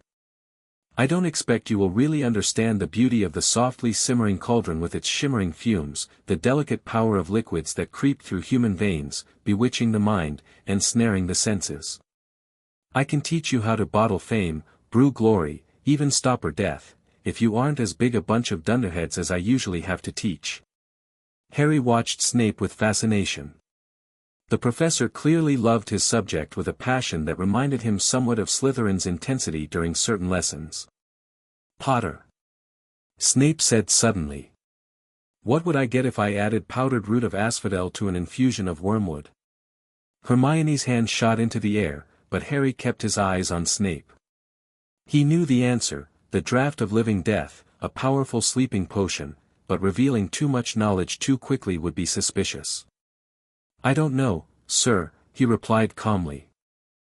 Snape's lips curled into a sneer. "Fame clearly isn't everything. Let's try again. Potter, where would you look if I told you to find me a bezoar?" Again, Harry knew, a stone from a goat's stomach that could counteract most poisons, but maintained his ignorant facade. "I don't know, sir," he repeated, meeting Snape's gaze steadily while keeping his occlumency shields firmly in place. Something flickered in Snape's eyes, surprise, perhaps, at not finding the expected reaction of embarrassment or anger. "Thought you wouldn't open a book before coming, Potter," Snape said, ignoring Hermione's still raised hand. "What is the difference, Potter, between monkshood and wolfsbane?" At this, Harry allowed himself a small smile. The trick question was too perfect an opportunity. "Aren't they the same plant, sir?" he asked innocently. "Also called aconite, I believe." Now genuine surprise flashed across Snape's face before he controlled his expression. "Correct," he acknowledged curtly. "For your information, asphodel and wormwood make a sleeping potion so powerful it is known as the draught of living death. A bezoar is a stone taken from the stomach of a goat and it will save you from most poisons." He glared around the room. "Well, why aren't you all copying that down?" There was a sudden rummaging for quills and parchment. Over the noise, Snape added, "And a point from Gryffindor for your cheek, Potter." As the class settled into brewing a simple potion to cure boils, Ron whispered, "How did you know that last answer if you didn't know the others?" Harry shrugged. "Got lucky. I remembered reading it somewhere." He deliberately added too many snake fangs to his mortar, then corrected himself before Snape could notice, maintaining the appearance of a novice. Snape swept around the room, criticizing almost everyone except Malfoy, whom he seemed to favor. When Neville somehow managed to melt Seamus's cauldron, creating a mess that gave Seamus painful boils, Snape rounded on Harry. "You, Potter, why didn't you tell him not to add the quills? Thought he'd make you look good if he got it wrong, did you?" "That's another point from Gryffindor." Harry bit back a retort, knowing that revealing his actual potions knowledge would raise unwanted questions. Instead, he focused on completing his own potion perfectly, but not too perfectly. When Snape examined it at the end of class, he merely sneered and moved on without comment, which Harry counted as a victory. As they climbed the steps out of the dungeon, Ron was fuming. "Snape's terrible. Fred and George warned me, but that was brutal. Why's he hate you so much?" "No idea," Harry replied honestly. "But he's not the first teacher to dislike me on sight." In fact, Harry found Snape intriguing rather than intimidating. The man clearly had significant magical knowledge and skill, and his hostility seemed oddly personal for someone who'd never met Harry before. Another mystery to investigate. After lunch, they had their first defense against the dark arts class with Professor Quirrell. The classroom smelled strongly of garlic, which Quirrell claimed was to ward off a vampire he'd encountered in Romania. His turban, he told them, had been given to him by an African prince as a thank you for dealing with a troublesome zombie. Harry wasn't convinced by this story, particularly when Seamus asked for details about the zombie fight and Quirrell turned pink and started talking about the weather. Throughout the lesson, Harry's scar prickled uncomfortably whenever Quirrell turned his back to the class. Most disturbing was the magical aura Harry sensed around the professor. Having been trained by Slytherin to detect magical signatures, Harry could tell there was something deeply wrong about Quirrell's magic. It seemed divided somehow, as if two distinct patterns were overlapping and conflicting. "Something's off about Quirrell," Harry murmured to Ron as they left the class. "Besides the stutter and the garlic?" Ron asked with a snort. Harry smiled but didn't elaborate. He needed more information before voicing his suspicions. The weekend provided an opportunity for exploration. After breakfast on Saturday, Harry made an excuse about wanting to familiarize himself with the castle and set off alone. Using the environmental awareness technique Slytherin had taught him, he moved systematically through the corridors, focusing on sensing magical resonances that might indicate hidden passages or chambers. On the second floor, near a girl's bathroom that seemed perpetually out of order according to the sign on the door, Harry felt a familiar magical signature, one that reminded him strongly of the chamber beneath Privet Drive. He approached cautiously, extending his magical awareness. "Harry," a voice called from behind him. "There you are." Harry turned to see Hermione hurrying toward him, several heavy books clutched to her chest. "I've been looking everywhere for you," she continued breathlessly. "Professor Flitwick mentioned some first-year charms theory books in the library that aren't on our required list, and I thought you might want to join me in looking at them." Harry hesitated, glancing back at the bathroom door. The mysterious resonance would have to wait. "Sure, that sounds interesting," he replied, falling into step beside her. As they walked to the library, Hermione chatted enthusiastically about their first week of classes. Harry found her earnestness refreshing after years of hiding his own intellectual curiosity from the Dursleys. "I've been reading ahead in our Transfiguration textbook," she confided. "Professor McGonagall's classes are so fascinating, but I worry I'm missing some of the fundamental theory." "Do you ever feel that way?" Harry considered how to answer honestly without revealing too much. "Sometimes. Magic seems to have layers of understanding. The surface level is just learning the right words and wand movements, but there's something deeper about understanding why those specific components work together." Hermione looked at him with newfound interest. "Exactly. That's precisely what I've been thinking. None of our textbooks really explain why we use the incantations we do, or how wand work connects to magical theory. She lowered her voice. I asked Professor Flitwick about it after class, and he said those concepts are usually covered in third-year theory of magic, but he gave me some titles for supplementary reading. In the library, they found a quiet corner and spent several hours poring over advanced magical theory texts. Harry was careful to let Hermione take the lead, asking questions that seemed natural for a muggle-raised first year while avoiding revealing his deeper understanding. By dinner time, they developed a comfortable academic rapport, and Harry realized he genuinely enjoyed Hermione's company. Her analytical approach to magic complemented his more intuitive understanding, and her enthusiasm was contagious. We should do this again, Harry suggested as they packed up to head to the Great Hall. Maybe include Ron next time? Hermione hesitated. I don't think he likes me very much. He just needs time to adjust, Harry said diplomatically. You're both brilliant in different ways. She blushed at the compliment, and Harry made a mental note to find ways to bring his two new friends together. Having spent his childhood isolated, he valued these budding friendships more than either of them could know. The following Thursday, a notice appeared in the Gryffindor common room announcing that flying lessons would begin that afternoon, with the Slytherins.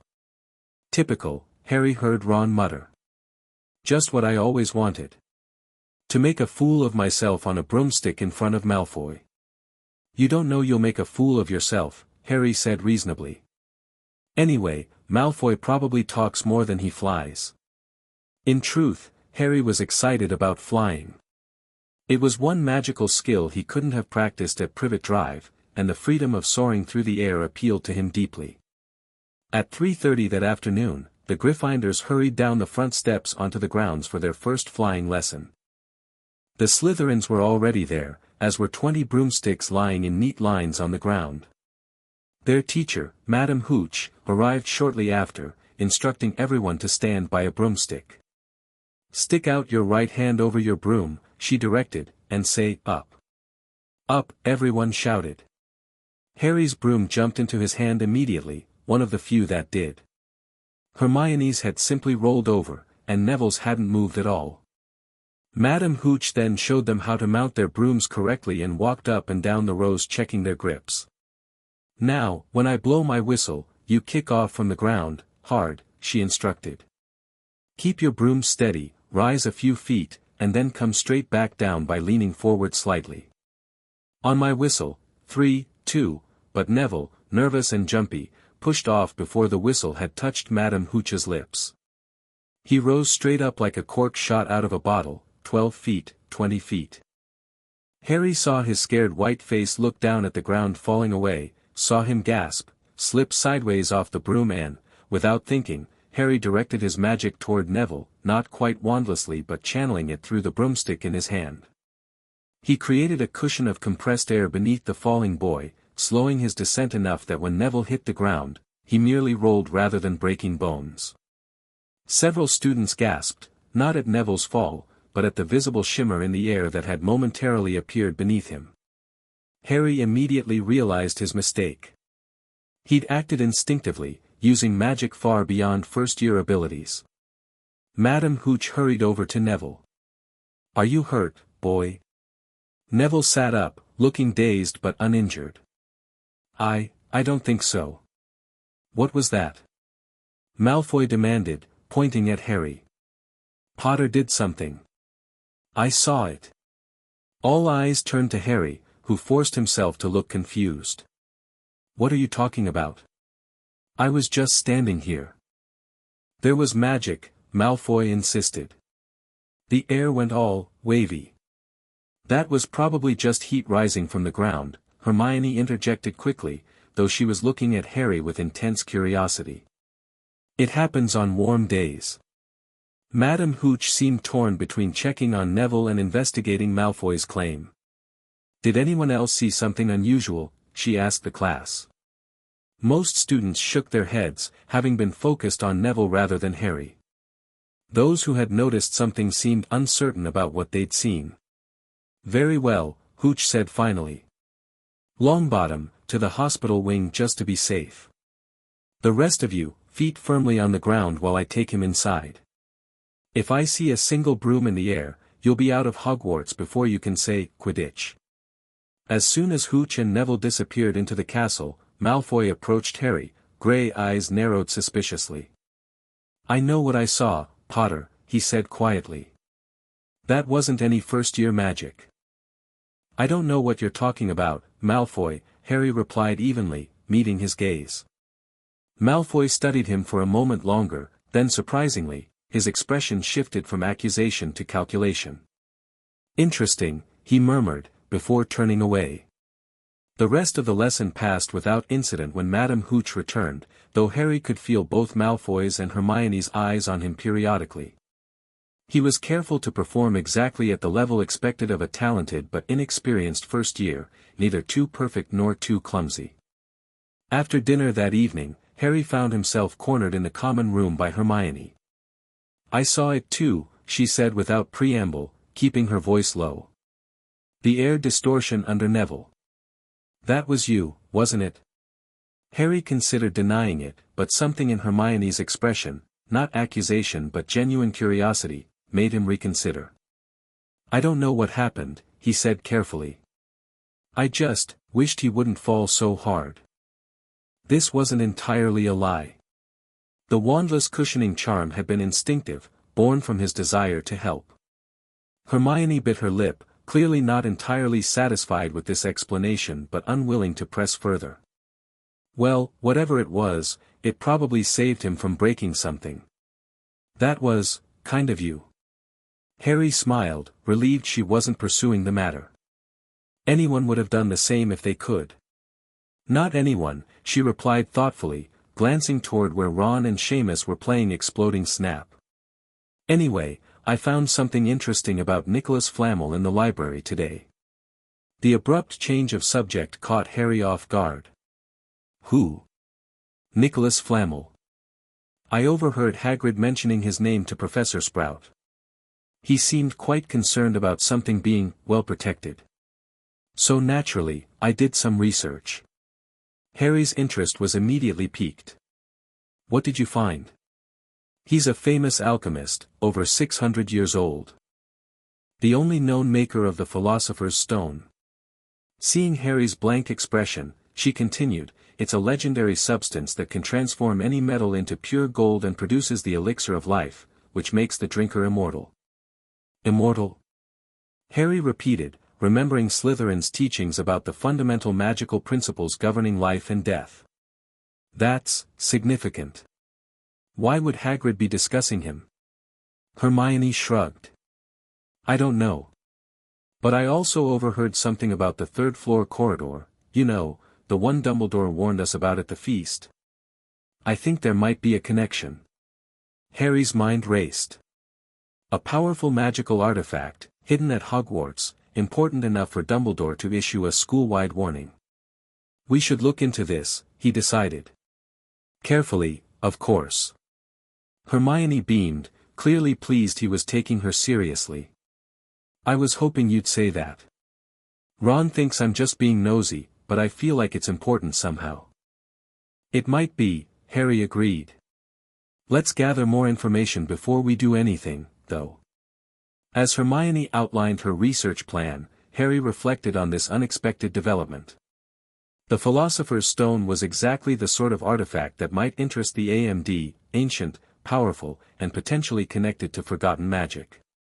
If it was indeed hidden at Hogwarts, that might explain why the AMD had sealed Slytherin's chamber at Privet Drive. They could be systematically locating and controlling access to ancient magical sources. The next morning at breakfast, a large, tawny owl Harry didn't recognize delivered a small, plain envelope to him. Opening it cautiously, he found a brief note written in elegant script, Mr. Potter, your demonstration of magical aptitude has not gone unnoticed. I would be interested in discussing certain academic matters with you at your convenience. Please meet me in the astronomy tower at midnight tonight if you wish to explore opportunities beyond the standard curriculum. A friend of unique talents. There was no signature. Harry discreetly slipped the note into his robes, mind working quickly. The timing suggested this was related to his inadvertent display of advanced magic during the flying lesson. The phrasing, unique talents, hinted that the sender knew more about Harry's abilities than they should. It could be a trap, of course. Meeting an unknown person after curfew was risky at best. But it could also be his first lead on the AMD's presence at Hogwarts. Harry decided he would go, but prepared. Throughout the day, he reinforced his occlumency shields and practiced the wandless defensive magic Slytherin had taught him, focusing on techniques that could be performed quickly and subtly if needed. That night, Harry waited until his dorm mates were asleep, then silently retrieved his invisibility cloak, the unexpected Christmas gift from an anonymous sender that had arrived with a cryptic note claiming it had belonged to his father. The cloak had immediately struck Harry as an object of significant magical power, far beyond ordinary invisibility enchantments. Covered by the cloak, Harry made his way through the dark corridors toward the astronomy tower. He moved cautiously, using the environmental awareness technique Slytherin had taught him to detect anyone nearby. The castle felt different at night, more alive somehow, the ancient magic pulsing through its stones more noticeable in the silence. The astronomy tower was empty when Harry arrived. He positioned himself near the door, maintaining his invisibility while scanning for magical signatures. After several minutes of waiting, he detected a presence approaching, not from the staircase, but from the open balcony. A figure on a broomstick glided silently over the parapet and dismounted with practiced ease. In the dim moonlight, Harry could make out the form of a woman in dark robes trimmed with silver. She appeared to be in her 40s, with short gray-streaked hair and sharp features. "You can remove the cloak, Mr. Potter," she said calmly, looking directly at where Harry stood. "Impressive artifact, but I can sense your magical signature regardless." Harry hesitated, then slowly lowered the hood of the cloak, revealing just his head. "Who are you?" "Professor Hestia Blackwood," she replied with a slight smile. "Nominally, I assist Madame Pants in the library. In reality, I'm here for more specialized research." She produced a card from her robes and held it out to Harry. He recognized it immediately, identical to the torn card he'd found at Privet Drive, bearing the AMD insignia. "You," Harry said flatly. "You sealed the chamber under my house." Blackwood's eyebrows rose fractionally. "So you were aware of it? Interesting. Most individuals who accidentally access such sites remain ignorant of their significance. What do you want?" Harry asked, not moving from his position near the door.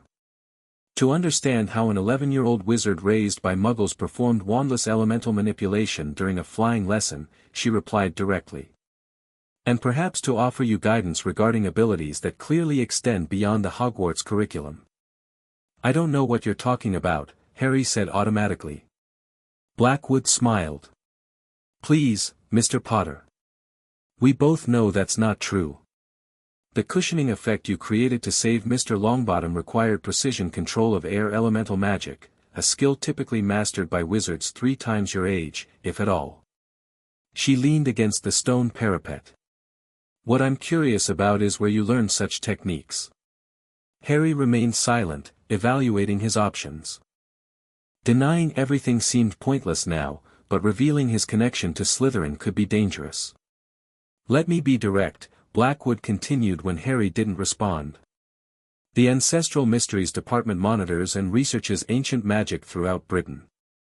We detected unusual magical activity at your residence in Little Whinging several years ago, activity consistent with certain, historical magical practices. When we investigated, we discovered one of Salazar Slytherin's forgotten chambers beneath your home." She watched Harry's face carefully as she spoke. "What we didn't find was evidence of who had been accessing it, or what they might have learned there. Until yesterday, when you instinctively used a technique that hasn't been taught at Hogwarts for over 5 centuries. Harry felt a chill run down his spine.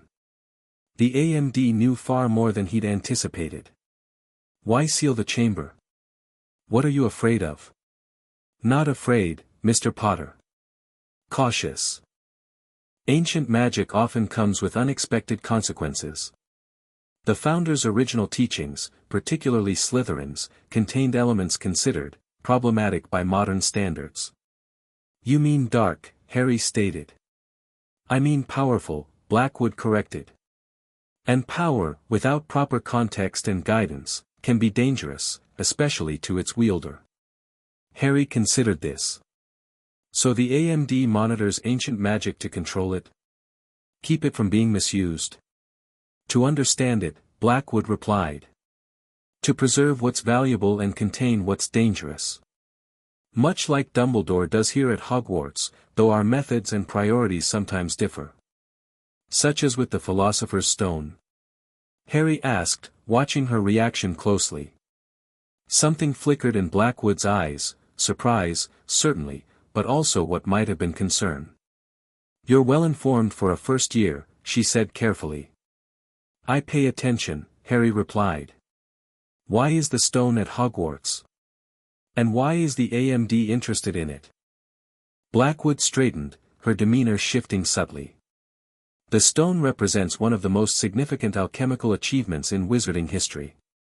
Its creator, Nicholas Flamel, developed it using principles that predate modern magical theory, principles we at the AMD study extensively." "That doesn't answer why it's here," Harry pressed. "Protection," Blackwood said after a moment's consideration.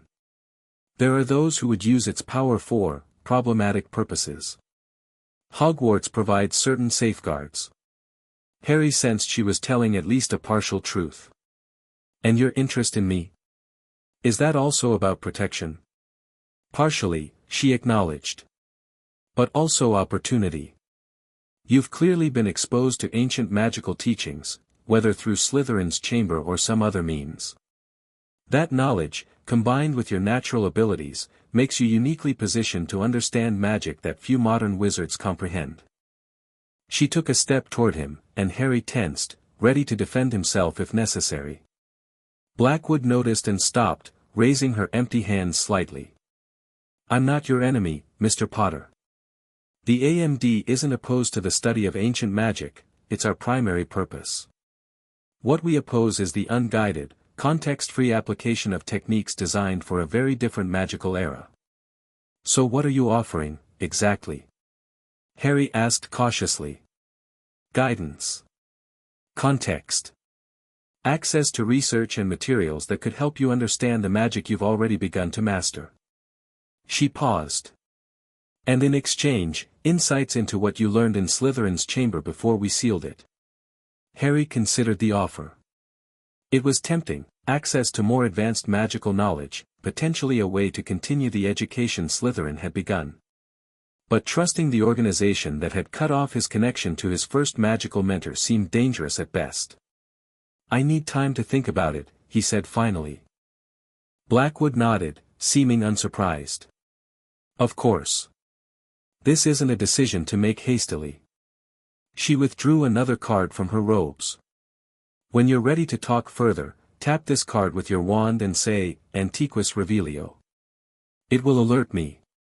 Harry hesitantly took the card, examining the strange triangular symbol more closely. "One more thing, Mr. Potter," Blackwood added as she mounted her broomstick. "Be careful in your explorations of the castle.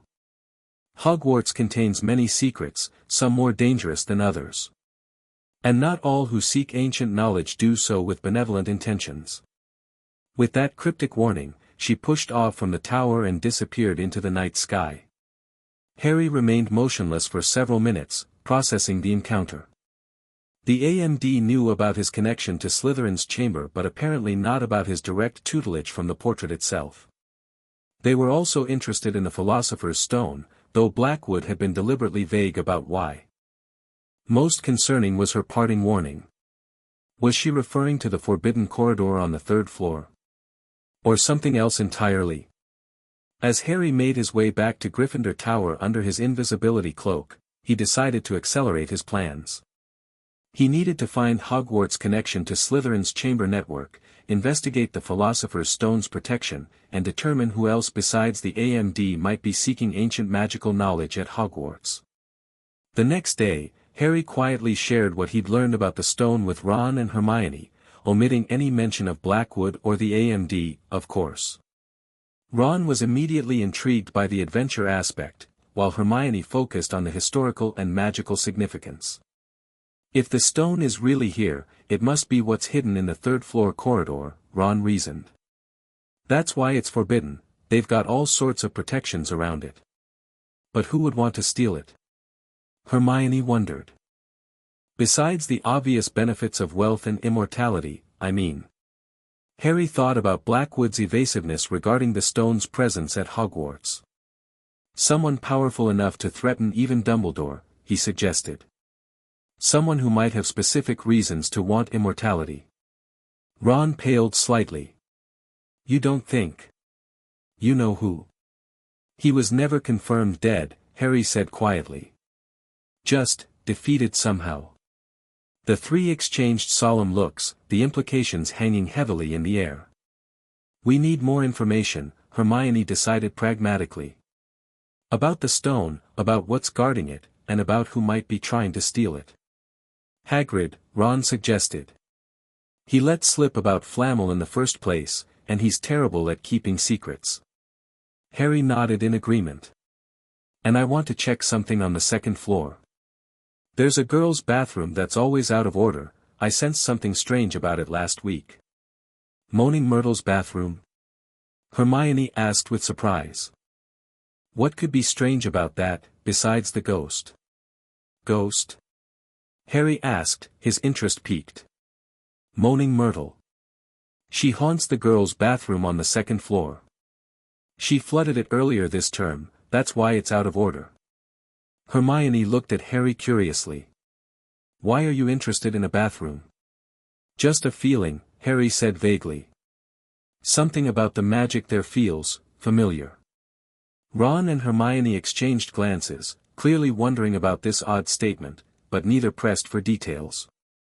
Later that afternoon, the three of them visited Hagrid in his hut. Through careful questioning and Hagrid's own tendency to reveal more than intended, they learned several crucial pieces of information. The stone was indeed being guarded in the third-floor corridor, protected by enchantments from several professors including Sprout, Flitwick, McGonagall, Quirrell, Snape, and Dumbledore himself. Most interestingly, Hagrid had contributed a three-headed dog named Fluffy as the first line of defense. Shouldn't have told ya that, Hagrid muttered, looking annoyed with himself. Forget I said it. That's top secret, that is. But who would be trying to steal it?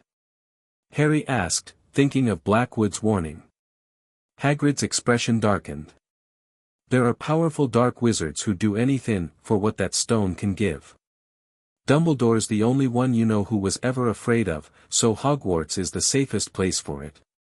As they walked back to the castle, Harry shared his thoughts with Ron and Hermione. I think we should investigate the protections. Not to get past them, but to understand what we're dealing with. Are you mad? Ron exclaimed. A three-headed dog isn't enough of a hint that we should stay away. I'm not saying we should try to reach the stone, Harry clarified. Just that we should know what's guarding it in case someone does try to steal it. And how exactly would we help in that situation?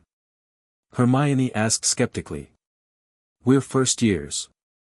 We should tell a professor if we suspect someone's after the stone. Who would believe us? Harry countered. Besides, what if it is a professor who's trying to steal it? This sobering possibility silenced them momentarily. Finally, Hermione sighed. I suppose it wouldn't hurt to learn more about the protections. But we need to be extremely careful. With that tentative agreement, they began gathering information about the various protections likely to be guarding the stone. Hermione researched the professor's specialties to predict what types of challenges they might have created, while Ron's knowledge of wizard chess proved valuable in understanding potential strategic barriers. Harry, meanwhile, focused on investigating the strange magical signature he detected in Moaning Myrtle's bathroom. After several days of careful observation to ensure the bathroom was empty, he finally managed to slip inside for a proper examination. The bathroom was old-fashioned and somewhat gloomy, with chipped sinks and a large, cracked mirror. Harry extended his magical senses as Slytherin had taught him, focusing on detecting resonances similar to the chamber at Privet Drive. Almost immediately, he felt it, a powerful magical signature emanating from one particular sink. Moving closer, Harry examined the tap, noticing a tiny snake etched into the copper. A Parseltongue trigger, he murmured to himself, excitement building. This had to be an entrance to another of Slytherin's chambers, perhaps even the legendary Chamber of Secrets the founder had mentioned occasionally during their lessons. Harry glanced around to ensure he was alone, then leaned closer to the sink and whispered in Parseltongue, "Open." The sink began to move. It sank right out of sight, revealing a large pipe wide enough for a person to slide down. Harry stared into the dark opening, heart racing. He'd found it, another of Slytherin's hidden chambers. But before he could decide whether to descend immediately or return better prepared, a high-pitched voice spoke from behind him. "What are you doing in the girls' bathroom? Boys aren't allowed." Harry turned to see a translucent figure of a girl with thick glasses and a perpetually mournful expression, moaning Myrtle, presumably. "I was just..." Harry began, but words failed him as he glanced back at the now exposed pipe entrance. Myrtle's eyes widened behind her spectral glasses. "What did you do to the sink? How did you make it do that?" Harry thought quickly. "Myrtle, right? I'm Harry Potter. I was exploring the castle and found something unusual about this bathroom. Have you ever noticed anything strange about this particular sink?" The ghost looked surprised at being addressed so directly and respectfully. "It's never worked, not since I've been here. And I've been here a very long time." Her expression turned curious. "How did you make it move like that?" "It's complicated," Harry hedged. "But I think this might be an entrance to somewhere important. Somewhere connected to the history of Hogwarts." Myrtle drifted closer, peering into the pipe. "It goes down to the dungeons, I think. I've heard things moving down there sometimes. Especially about 50 years ago, when..." She trailed off, looking suddenly distraught. "When what?" Harry prompted gently. "When I died," she whispered. Harry's blood ran cold. "You died here? In this bathroom?" Myrtle nodded, seemingly pleased by his horrified reaction. "Right over there, in that very cubicle. I'd been hiding because Olive Hornby was teasing me about my glasses. I heard someone come in, a boy, speaking some funny language. I opened the door to tell him to go away, and then..." She paused dramatically. "I died. Just like that?" Harry asked, mind racing. "What did you see?" "I just remember seeing a pair of great, big, yellow eyes. Over there, by that sink." She pointed directly at the sink Harry had just opened. "And then my whole body sort of seized up, and I was floating away. A boy speaking a funny language near this sink, followed by death by looking into yellow eyes." Harry's mind immediately connected the dots: Parseltongue, the entrance to Slytherin's chamber, and a basilisk. Slytherin had mentioned keeping various magical creatures in his chambers, including several species of rare and powerful serpents. "Thank you for telling me, Myrtle," Harry said sincerely. "That's really helpful. I promise I'll be careful, and I'll come back to tell you what I find." The ghost blushed silver, clearly unused to such consideration. "Well, all right then. But don't get yourself killed. It's not much fun, being dead." Harry smiled reassuringly, then turned back to the pipe entrance. As much as he wanted to descend immediately, common sense prevailed. If there was indeed a basilisk down there, a creature capable of killing with a direct glance, he needed to be prepared. And despite his confidence in his magical abilities, facing such a deadly creature alone would be foolish. "I'll come back soon," he told the entrance in Parseltongue, then commanded, "Close." The sink rose back into place, sealing the entrance once more. Harry thanked Myrtle again, promising to return, then slipped out of the bathroom, mind buzzing with this discovery. Back in the Gryffindor common room, Harry found Ron and Hermione huddled over a large book about magical creatures. They looked up as he approached. "Where have you been?" Hermione asked. "We've been researching what might be guarding the stone besides Fluffy." "I found something," Harry said quietly, sitting down beside them. "Something big. But not about the stone, at least, not directly." He explained about the bathroom, the hidden entrance, and what Myrtle had told him about her death, carefully omitting any mention of Parseltongue. Instead, he claimed he'd discovered the mechanism by accident while examining the unusual sink. "A secret chamber in Hogwarts?" Ron whispered, eyes wide. "You don't think it's the Chamber of Secrets? The one Slytherin supposedly built?" "It could be," Harry acknowledged. "The entrance was certainly hidden with advanced magic. But if there's something down there that killed Myrtle with just a look—" Hermione began, looking troubled. "A basilisk," Ron interrupted, face pale. "It has to be. Giant snake, kills with a look, it's a basilisk. They're incredibly rare and unbelievably dangerous." Harry nodded, impressed with Ron's knowledge. "That's what I was thinking too." "You can't possibly be considering going down there," Hermione said, alarmed. "A basilisk can kill you instantly if you look directly at it." "Not immediately," Harry assured her. "I need to learn more first, figure out if there's a way to communicate with it or neutralize the danger." "Communicate with a basilisk?" Ron looked at Harry as if he'd gone mad. "Mate, it's not a puppy. It's a giant, murderous snake." Harry hesitated, then decided to share a carefully edited version of the truth. "There might be a way. In my reading about Slytherin, I came across mentions of his affinity for serpents. Some records suggest he could communicate with them, a rare ability called Parseltongue." "Snake language?" Ron looked horrified. "That's seriously dark magic, Harry. The only known Parselmouth in recent history was you-know-who." Harry feigned surprise. "Really? The books I read didn't mention that. They just described it as an unusual magical talent, not dark magic itself."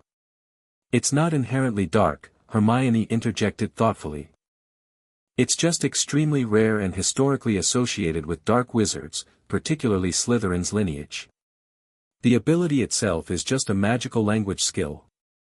"Either way," Harry continued, "if the chamber contains a basilisk, we need to be extremely careful. But it could also contain other things, knowledge, artifacts, maybe even connections to other hidden areas of the castle."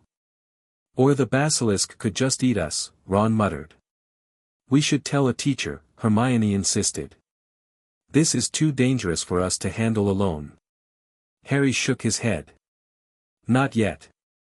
If we're right about what's down there, it's been there safely for centuries. Let's learn more before we risk having the entrance sealed permanently, like what happened with the third-floor corridor." Hermione looked unconvinced but agreed to research basilisks and potential defenses against them. Ron reluctantly offered to ask his brother Charlie, who worked with dragons, for any insights about handling dangerous magical creatures. Over the next few weeks, their investigation split along two paths. Ron and Hermione focused primarily on the Philosopher's Stone and its protections, while Harry devoted significant time to researching Slytherin's Chamber of Secrets. They agreed to share all information, working as a team despite their different priorities. During this time, Harry noticed Quirrell's condition deteriorating noticeably. The defense professor appeared increasingly gaunt and nervous, with dark circles under his eyes. More concerning was the strengthening of that strange dual magical signature Harry had sensed from the beginning, as if something parasitic was gradually overtaking the professor's natural magical aura. Harry also observed Snape watching Quirrell intensely during meals and staff gatherings. The potions master's expression, typically disdainful toward most colleagues, showed something closer to suspicion when directed at Quirrell. These observations, combined with the information they'd gathered about the stone's protections, led Harry to a disturbing conclusion: Quirrell was likely trying to steal the Philosopher's Stone, possibly under the influence of another entity, perhaps even Voldemort himself. He shared this theory with Ron and Hermione one evening as they studied in a quiet corner of the library. "Quirrell. Ron whispered incredulously. But he's terrified of his own shadow. It's the perfect cover, Harry pointed out. Who would suspect him when Snape looks so much more likely as a villain? Hermione chewed her lip thoughtfully. It would explain why Snape seems to be watching him. Perhaps Snape suspects something too. And the troll at Halloween, Harry added. Everyone ran to the dungeons while Quirrell supposedly fainted in the Great Hall. Perfect opportunity for him to try to get past Fluffy while the castle was in chaos. But he was unsuccessful, Hermione noted. Otherwise the stone would already be gone. Which means he's still trying, Harry concluded grimly. And getting more desperate by the look of him. We should tell Dumbledore, Hermione insisted. This is serious, Harry. With what proof? Harry countered. A nervous teacher and some circumstantial observations. Dumbledore already knows the stone is a target, that's why it's so heavily protected. Without concrete evidence, we just sound like nosy first-years making wild accusations. Their debate was interrupted by the appearance of Blackwood, or Professor Blackwood, as Harry should properly address her at school. She approached their table with a pleasant smile. Good evening, students. Making progress with your research? Harry casually placed his hand over the book he'd been reading about ancient wizard architecture and hidden magical spaces. Just some extra reading for history of magic, Professor. Blackwood's eyes flickered to the partially covered book, then back to Harry's face. Admirable dedication. History often provides valuable context for understanding our present circumstances. She glanced at Ron and Hermione. I don't believe I've had the pleasure of formally meeting your friends, Mr. Potter. Harry introduced them, watching Blackwood carefully.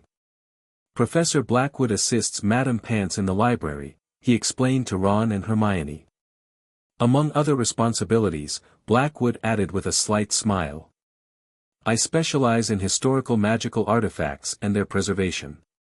Hence my interest in seeing what has captured the attention of such dedicated young scholars. Harry maintained his casual demeanor, though his mind was racing. Was Blackwood's appearance coincidental, or had she been monitoring his research? We were just finishing up, actually, he said, beginning to gather his books. It's nearly curfew. Indeed it is, Blackwood agreed.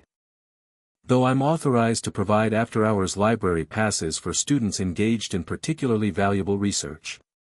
She looked directly at Harry. My office is always open if you find yourself in need of more, specialized resources. The offer was clear, the AMD was still interested in what Harry knew and was willing to provide access to their knowledge in exchange.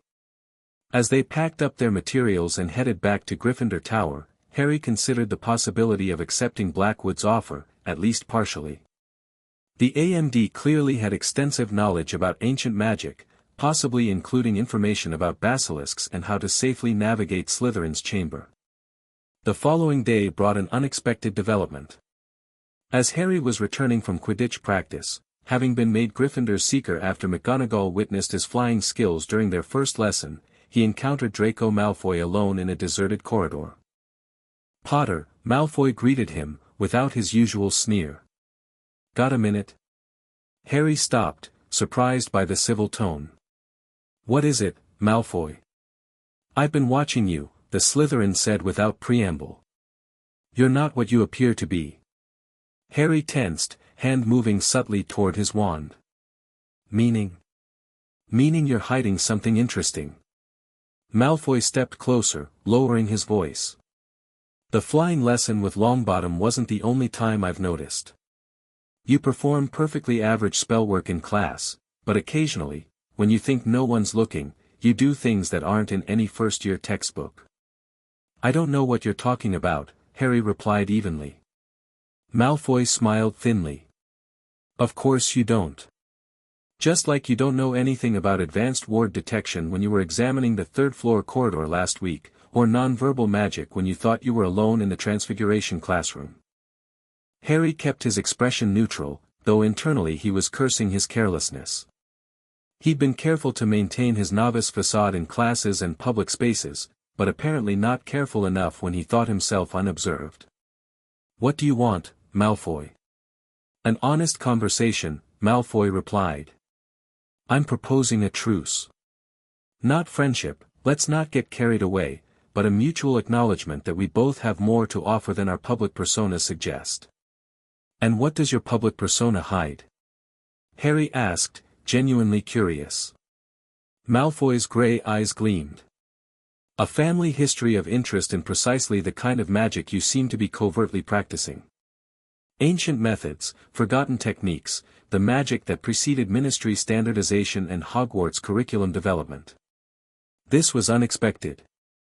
Was Malfoy's family connected to the AMD somehow? Or were they independent researchers of ancient magic? "Why approach me now?" Harry asked. "Because things are happening at Hogwarts this year," Malfoy said cryptically. "Things my father has hinted at. Changes coming that will reshape the wizarding world. I'm positioning myself appropriately, and I suspect an alliance with you, private and limited though it might be, could prove mutually beneficial." Harry studied the Slytherin carefully. Malfoy was offering an information exchange, clearly believing Harry had access to knowledge or abilities that would be valuable to him. The strategic part of Harry's mind, the part Slytherin had cultivated, recognized the potential advantage in having an informant among the traditional wizarding families. "What specifically are you proposing?" Harry asked finally. "Information sharing, to start," Malfoy replied. "For example, I might mention that Professor Blackwood isn't merely a library assistant but represents an organization my father considers both intrusive and dangerously progressive in their handling of ancestral magic." Harry's eyebrows rose fractionally. "And what would you want in exchange for such information?" "I noticed your interest in certain sections of the library dealing with Foundera magic. I have access to family texts that cover similar topics more comprehensively." Malfoy smiled slightly. "Though I'd want assurance that your magical education before Hogwarts was as interesting as I suspect it was." The conversation was veering into dangerous territory.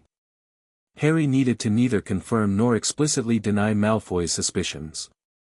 "I'll consider your offer," he said neutrally.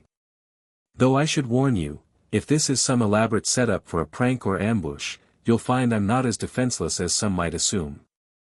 Malfoy actually laughed. "That's exactly my point, Potter. You're definitely not defenseless." His expression turned serious. "Think about it. We don't have to like each other to recognize mutual interests." With that, the Slytherin continued down the corridor, leaving Harry to ponder this unexpected development. Between the AMD's interest, Quirrell's suspicious behavior, the Chamber of Secrets, and now Malfoy's approach, the political landscape at Hogwarts was proving far more complex than Harry had anticipated. When he shared Malfoy's approach with Ron and Hermione later that evening, omitting the specific mentions of his advanced magical knowledge, their reactions were predictably different. Ron was immediately suspicious, convinced it was a trap of some kind. Hermione was more analytical, considering the strategic advantages of having information from Slytherin House. "I don't trust him," Harry assured them both. "But it might be worth hearing what he knows, as long as we're careful about what we share in return." In the weeks that followed, Harry balanced multiple delicate situations. He maintained cautious, limited communication with Malfoy, exchanging general information about castle gossip and professor behaviors while avoiding any confirmation of his pre-Hogwarts magical training. This arrangement yielded several useful insights, including confirmation that Quirrell had been seen lurking near the third-floor corridor on multiple occasions. With Blackwood, Harry adopted a strategy of polite interest without commitment. He occasionally consulted her about generic historical magical references, gauging her reactions to determine the AMD's true interests while providing no concrete information about his connection to Slytherin's teachings. Most importantly, Harry continued his investigation of the Chamber of Secrets, preparing for an eventual descent. Through careful research, he determined that roosters, whose cry was fatal to basilisks, would provide an emergency defense if communication failed. He also enchanted several hand mirrors with unbreakable charms, planning to use indirect vision to avoid the basilisk's deadly direct gaze if necessary. Finally, as June approached and exams loomed, Harry decided he was as prepared as he could be. One night, after ensuring Ron and Hermione were occupied with exam revision, he slipped away under his invisibility cloak to Moaning Myrtle's bathroom. The ghost was hovering near her usual toilet when he entered, looking pleased to see him. "You came back. I thought you'd forgotten." "I needed to prepare," Harry explained, removing his cloak. "What I'm about to do could be dangerous. Would you like to watch from here? You might be able to go for help if something goes wrong." Myrtle seemed delighted to be included. "No one's ever wanted my help before." Harry smiled, then turned to the sink with the snake engraving. Taking a deep breath, he focused on the tiny serpent and whispered in Parseltongue, "Open." Once again, the sink disappeared, revealing the large pipe descending into darkness. Harry lit his wand and peered down, then looked back at Myrtle. "If I'm not back in 2 hours, find Professor McGonagall and tell her where I've gone," he instructed. Myrtle nodded solemnly. "Be careful. It's not so bad being dead, but I wouldn't recommend it."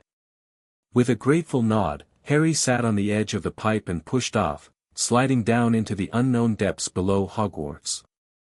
The pipe twisted and turned, sloping steeply downward. Harry kept his wand light steady, watching for side passages or obstacles. After what seemed like minutes of sliding, the pipe leveled out, depositing him onto the damp floor of a stone tunnel large enough to stand in. "Lumos Maxima," Harry murmured, creating a brighter light that illuminated the tunnel in both directions. The walls were rough-hewn stone, slick with moisture. Small animal bones crunched beneath his feet as he began walking cautiously forward, wand held high. The tunnel continued for some distance before opening into a larger space. Harry paused at the entrance, shining his light around to reveal a vast chamber with towering stone pillars entwined with carved serpents.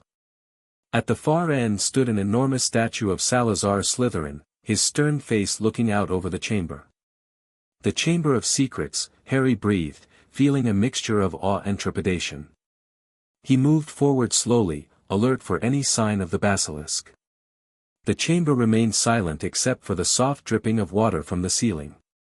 When he reached the center of the room, Harry paused again, considering his next move. If the basilisk was here, he needed to make contact carefully. Drawing on his years of Parseltongue practice with Emerald, he called out in the serpent language. "I seek the guardian of Slytherin's chamber," his words echoed in sibilant hisses throughout the space. "I come with respect and in peace." For a long moment, nothing happened. Then Harry heard it, a soft scraping sound from within the statue.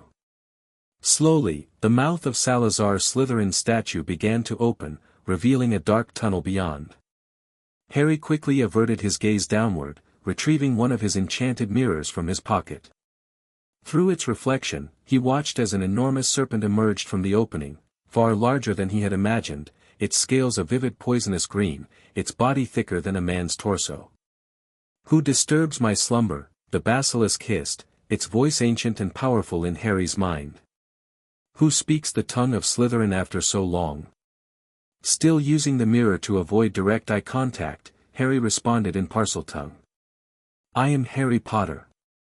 I discovered Salazar Slytherin's teaching chamber years ago and learned from his knowledge. I seek to understand this chamber and its purpose." The massive serpent slithered closer, its tongue flicking out to taste the air around Harry. "You carry his magical signature, yet you are not of his direct line. Curious. You can sense that?" Harry asked, surprised.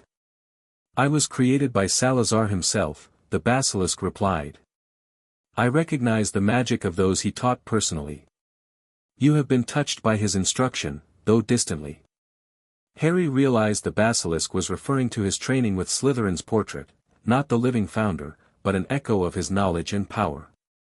Still, the connection was apparently recognizable to a creature attuned to Slytherin's magic.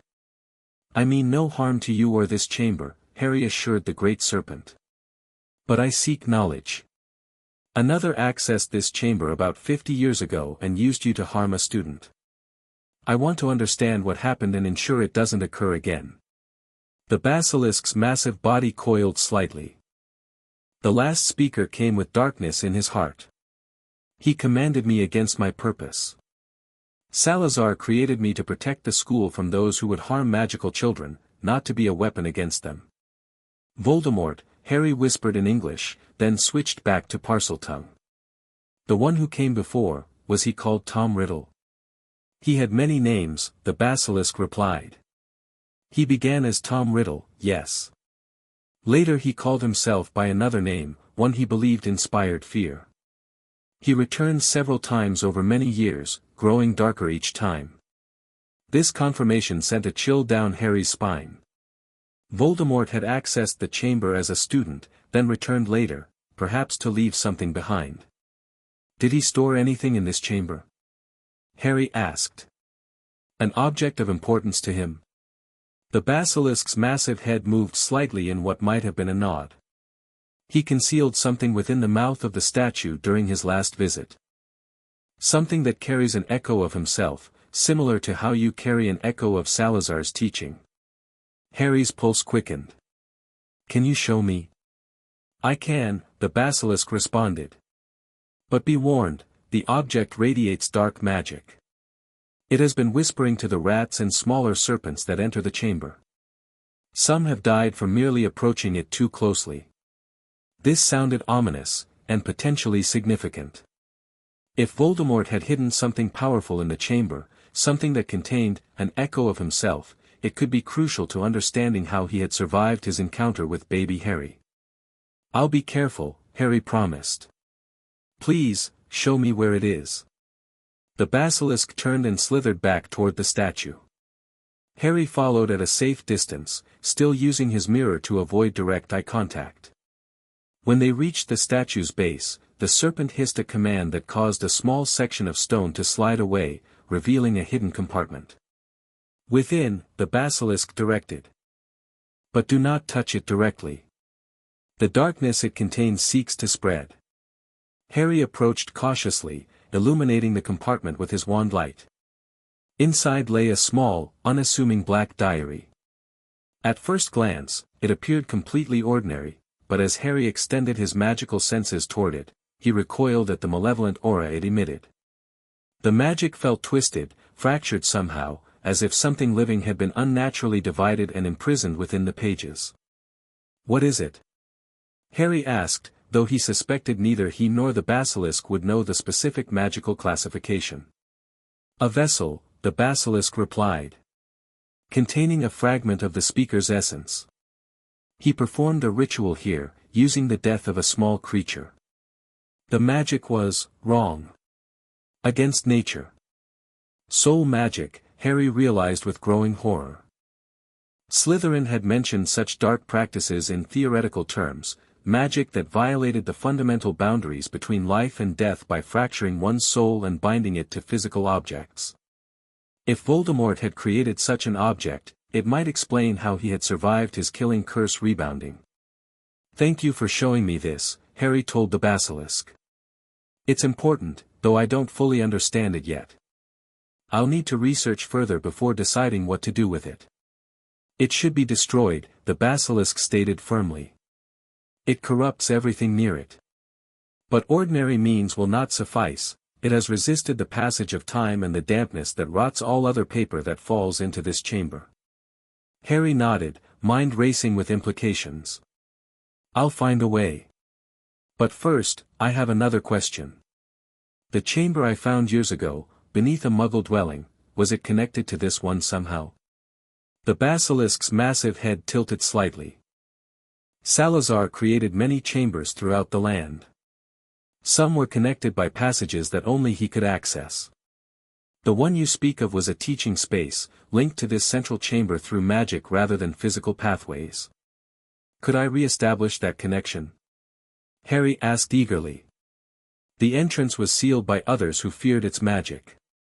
Perhaps, the basilisk replied. The connections lie dormant rather than destroyed. With sufficient knowledge and the proper rituals, they might be awakened. The mouth of the statue contains a hidden study with Salazar's private writings. They may provide the knowledge you seek. This was better than Harry had dared hope. Not only had he found the Chamber of Secrets and made contact with its guardian, but he might have discovered a way to reconnect with Slytherin's teaching chamber, and possibly even the portrait itself. "Would you permit me to study those writings?" Harry asked respectfully. "You have shown yourself worthy by seeking understanding rather than power," the basilisk responded. "You may access the study. But beware the diary, its corruption is subtle but persistent. I would recommend leaving it here until you have determined how to destroy it safely." Harry agreed with this assessment. The malevolent aura of the diary was disturbing, and without knowing exactly what it was or how it functioned, attempting to remove it could be dangerous. "I'll return soon to study the writings," he told the basilisk. "Is there anything you need? You've been down here alone for a very long time." The question seemed to surprise the great serpent. "I require little. I hunt in the pipes and forests beyond the castle when necessary. But your concern is unexpected. The last speaker saw me only as a weapon, not a being with needs." "I'd like to be your friend, if possible," Harry said honestly. "You're magnificent and clearly very wise. I could learn much from you." The basilisk made a sound that Harry realized with astonishment was laughter, a dry, raspy hiss. "Friendship with a basilisk. You are unusual indeed, young speaker. Yes, you may return. I shall welcome the conversation after centuries of solitude." With that settled, Harry bid the basilisk farewell, promising to return within a few days. As he made his way back through the tunnel toward the pipe entrance, his mind buzzed with new information and possibilities. The Chamber of Secrets contained not only a basilisk but also Slytherin's private writings and a mysterious dark object connected to Voldemort. Additionally, there might be a way to reconnect with the chamber at Privet Drive and, by extension, Slytherin's portrait. When Harry emerged from the pipe back into Myrtle's bathroom, the ghost swooped toward him excitedly. "You're alive. What was down there? Did you see what killed me?" Harry nodded, cleaning the slime from his robes with a quick spell. "Yes, it's a basilisk, a giant serpent. But it's not inherently evil, Myrtle. It was being controlled by someone who misused its power." Myrtle looked skeptical. "It still killed me." "I know, and that was terrible," Harry acknowledged. "But the person responsible was Tom Riddle, not the basilisk itself. He forced it to attack students." "Tom Riddle?" Myrtle's translucent form flickered with recognition. "He was a prefect. Handsome boy, very charming. He was given a special award for services to the school the year I died." Her ghostly features twisted with sudden anger. "Are you saying he was responsible for my death?" "I believe so," Harry confirmed gently. "He later became the dark wizard known as Voldemort." This revelation clearly shocked Myrtle, who drifted backward in distress. All this time, everyone thought it was some monster, but it was him. He was always so polite to everyone. Harry felt a pang of sympathy for the ghost. "I'm sorry, Myrtle. You deserve justice." After ensuring Myrtle was as comforted as possible under the circumstances, Harry returned to Gryffindor Tower, his mind still processing everything he'd discovered. The diary troubled him deeply. If it contained a fragment of Voldemort's essence as the basilisk suggested, it represented magic darker than anything Harry had encountered before. The next morning, Harry shared a carefully edited version of his discovery with Ron and Hermione. He explained finding the chamber and communicating with the basilisk, admitting his Parseltongue ability, which shocked Ron but fascinated Hermione, but omitted any mention of Slytherin's private study or the Black Diary. Those secrets felt too significant to share until he understood them better. "You actually talked to a basilisk?" Ron whispered incredulously as they huddled in a quiet corner of the common room. "And it didn't try to kill you?" "It was created to protect the school, not harm students," Harry explained. "Voldemort corrupted its purpose when he was a student here." Hermione's brow furrowed in concentration. This confirms that you know who was indeed Tom Riddle. But more importantly, it suggests he might have left something in the chamber, something connected to his survival. Harry nodded, impressed as always by Hermione's ability to focus on the crucial details. That's what I think too. I'm going back to investigate further. Not alone, you're not, Ron declared firmly. We're coming with you next time. It's too dangerous, Harry objected. The basilisk has agreed not to harm me, but I can't guarantee your safety. Then we'll take precautions, Hermione said pragmatically. Mirror shields, as you did. And perhaps I can research a spell to temporarily neutralize the basilisk's gaze if necessary. Harry wanted to refuse, to protect his friends from the potential dangers below, and, selfishly, to keep Slytherin's private study to himself a little longer. But their determined expressions told him resistance would be futile. Fine, he conceded. But not until after exams. We all need to focus on those first. This compromise satisfied them temporarily, though Harry could tell they were burning with curiosity about the chamber. As they separated for their first exam, Harry's thoughts returned to the black diary hidden in the statue. Something about it nagged at him, a connection he was missing between the diary, the Philosopher's Stone, and Quirrell's increasingly erratic behavior. The exams passed in a blur of practical demonstrations and written tests. Harry performed well but carefully avoided showing exceptional ability, maintaining his facade of being a talented but not extraordinary first year. Only in defense against the dark arts did he struggle slightly, his scar burning painfully throughout the written exam as Quirrell paced nearby. On the evening after their final exam, Harry, Ron, and Hermione were celebrating with the other Gryffindors when Harry felt a sudden, sharp pain in his scar, worse than any previous occurrence. Simultaneously, he sensed a surge in that strange dual magical signature he'd associated with Quirrell. He's going after the stone, Harry gasped, clutching his forehead. Tonight. Ron and Hermione didn't question how he knew, immediately switching to action mode. We need to tell a professor, Hermione insisted. McGonagall didn't believe us earlier, Ron reminded her. Said the stone was perfectly well protected. Dumbledore's not even in the castle, Harry added grimly. I overheard Flitwick saying he was called to the ministry urgently. The timing can't be coincidental. The three exchanged determined looks, their decision unspoken but unanimous.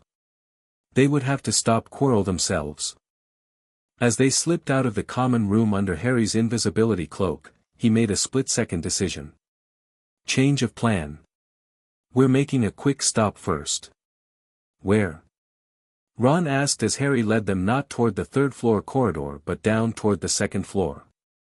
The chamber, Harry replied. There's something there I need to check, something that might help us understand what we're really facing. Minutes later, they stood in Myrtle's bathroom, Ron and Hermione watching with a mixture of awe and apprehension as Harry opened the entrance to the chamber with a hissed command in Parseltongue. Bloody hell, Ron whispered. You really are a Parselmouth. It's just a language, Harry said dismissively, though he knew Wizarding Society viewed it differently. We'll slide down, but getting back up might be tricky. Hermione, do you know any levitation charms that could work on people? She nodded, though she looked nervous. I've been practicing an advanced version of Wingardium Leviosa that should work, as long as we go one at a time. Brilliant. Let's go. The journey through the pipe and tunnel was more frightening for Ron and Hermione than it had been for Harry, but they pressed on courageously. When they reached the main chamber, Harry called out in Parseltongue, explaining to the basilisk that he had brought friends who meant no harm. The great serpent emerged from the statue, keeping its deadly eyes averted as Harry had requested. Ron made a strangled noise of terror, while Hermione gasped in academic fascination despite her obvious fear. It's enormous, she whispered. Easily 50 feet long. You return quickly, young speaker, the basilisk observed. And with companions who cannot understand my words. Friends I trust, Harry explained in Parseltongue. We face a danger above, the same dark wizard who misused you before is attempting to return to power. I need to examine the diary he left, as it may help us understand how to stop him. The basilisk seemed troubled by this news but guided them to the hidden compartment containing the diary. As Harry had experienced before, the object radiated dark, corrupted magic that made all three of them instinctively recoil. "What is that?" Hermione asked, her voice barely above a whisper. "It feels wrong. Voldemort left it here," Harry explained. "I think it contains a piece of him somehow, his essence or power." "Like a magical battery?" Hermione suggested, though she looked uncertain. "Maybe," Harry replied, though he suspected it was something far darker. "Either way, I think it's connected to what's happening with the stone. If Voldemort is somehow working through Quirrell, this diary might explain how he survived in the first place." "Should we take it with us?" Ron asked dubiously. Harry hesitated, remembering the basilisk's warning about the diary's corrupting influence. "No, it's too dangerous. But I wanted you both to see it, to understand what we might be facing. If Quirrell is helping Voldemort return to power, we're dealing with magic far beyond ordinary dark arts." Hermione nodded soberly. "We should still try to get a teacher's help." "We will if we can," Harry agreed. "But if not, at least we know what we're up against." After a final exchange with the basilisk, extracting a promise from the great serpent to protect the diary until they could determine how to safely destroy it, the trio made their way back to the pipe entrance. Hermione's levitation charm worked perfectly, lifting them one by one back to Myrtle's bathroom. "Now what?" Ron asked as Harry sealed the entrance once more. "Now we try to stop Quirrell from reaching the stone," Harry said grimly. "And hope we're not too late." The three hurried toward the third-floor corridor, their encounter with the diary having solidified their resolve. Whatever Voldemort had done to survive, whatever dark magic connected the diary to his continued existence, they couldn't allow him to regain power through the Philosopher's Stone.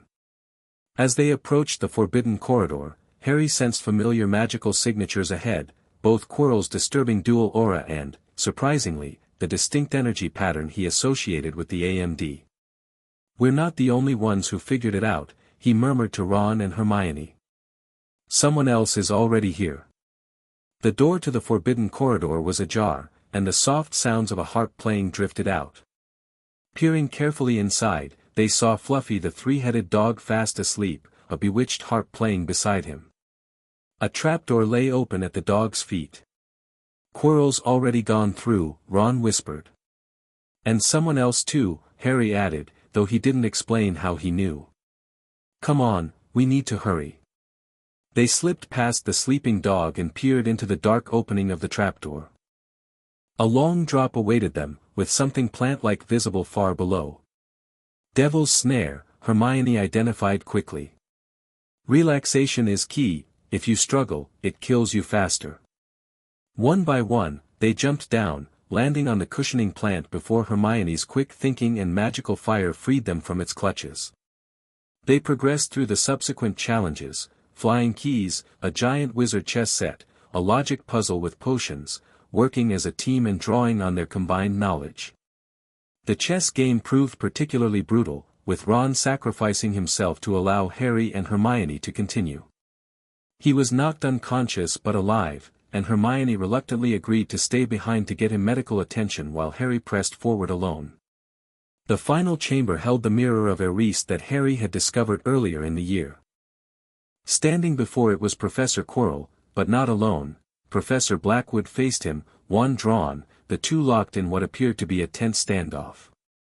"Potter," Quirrell said without turning, his voice surprisingly steady without its usual stutter. "How unsurprising to find you meddling once again." Blackwood glanced briefly at Harry, her expression unreadable. "Mr. Potter, you should not be here. This situation is beyond your experience." "Oh, I wouldn't be so certain of that," came a high, cold voice that seemed to emanate from Quirrell himself. "The boy has more, unusual experiences than most realize. Don't you, Potter?" A chill ran down Harry's spine as he recognized the voice from his nightmares. "Voldemort," he said quietly. Quirrell smiled thinly. You see, Agent Blackwood. The boy understands what your department has failed to grasp for years. My master never truly died. He merely evolved beyond conventional existence. Blackwood's wand remained steady, though her eyes widened slightly. Soul magic, she said flatly. The AMD suspected as much, though even our records offered little precedent. Always researching, cataloging, controlling, the high voice responded with contempt. Your department seeks to contain powers you barely comprehend. Powers that rightfully belong to those with the vision to use them properly.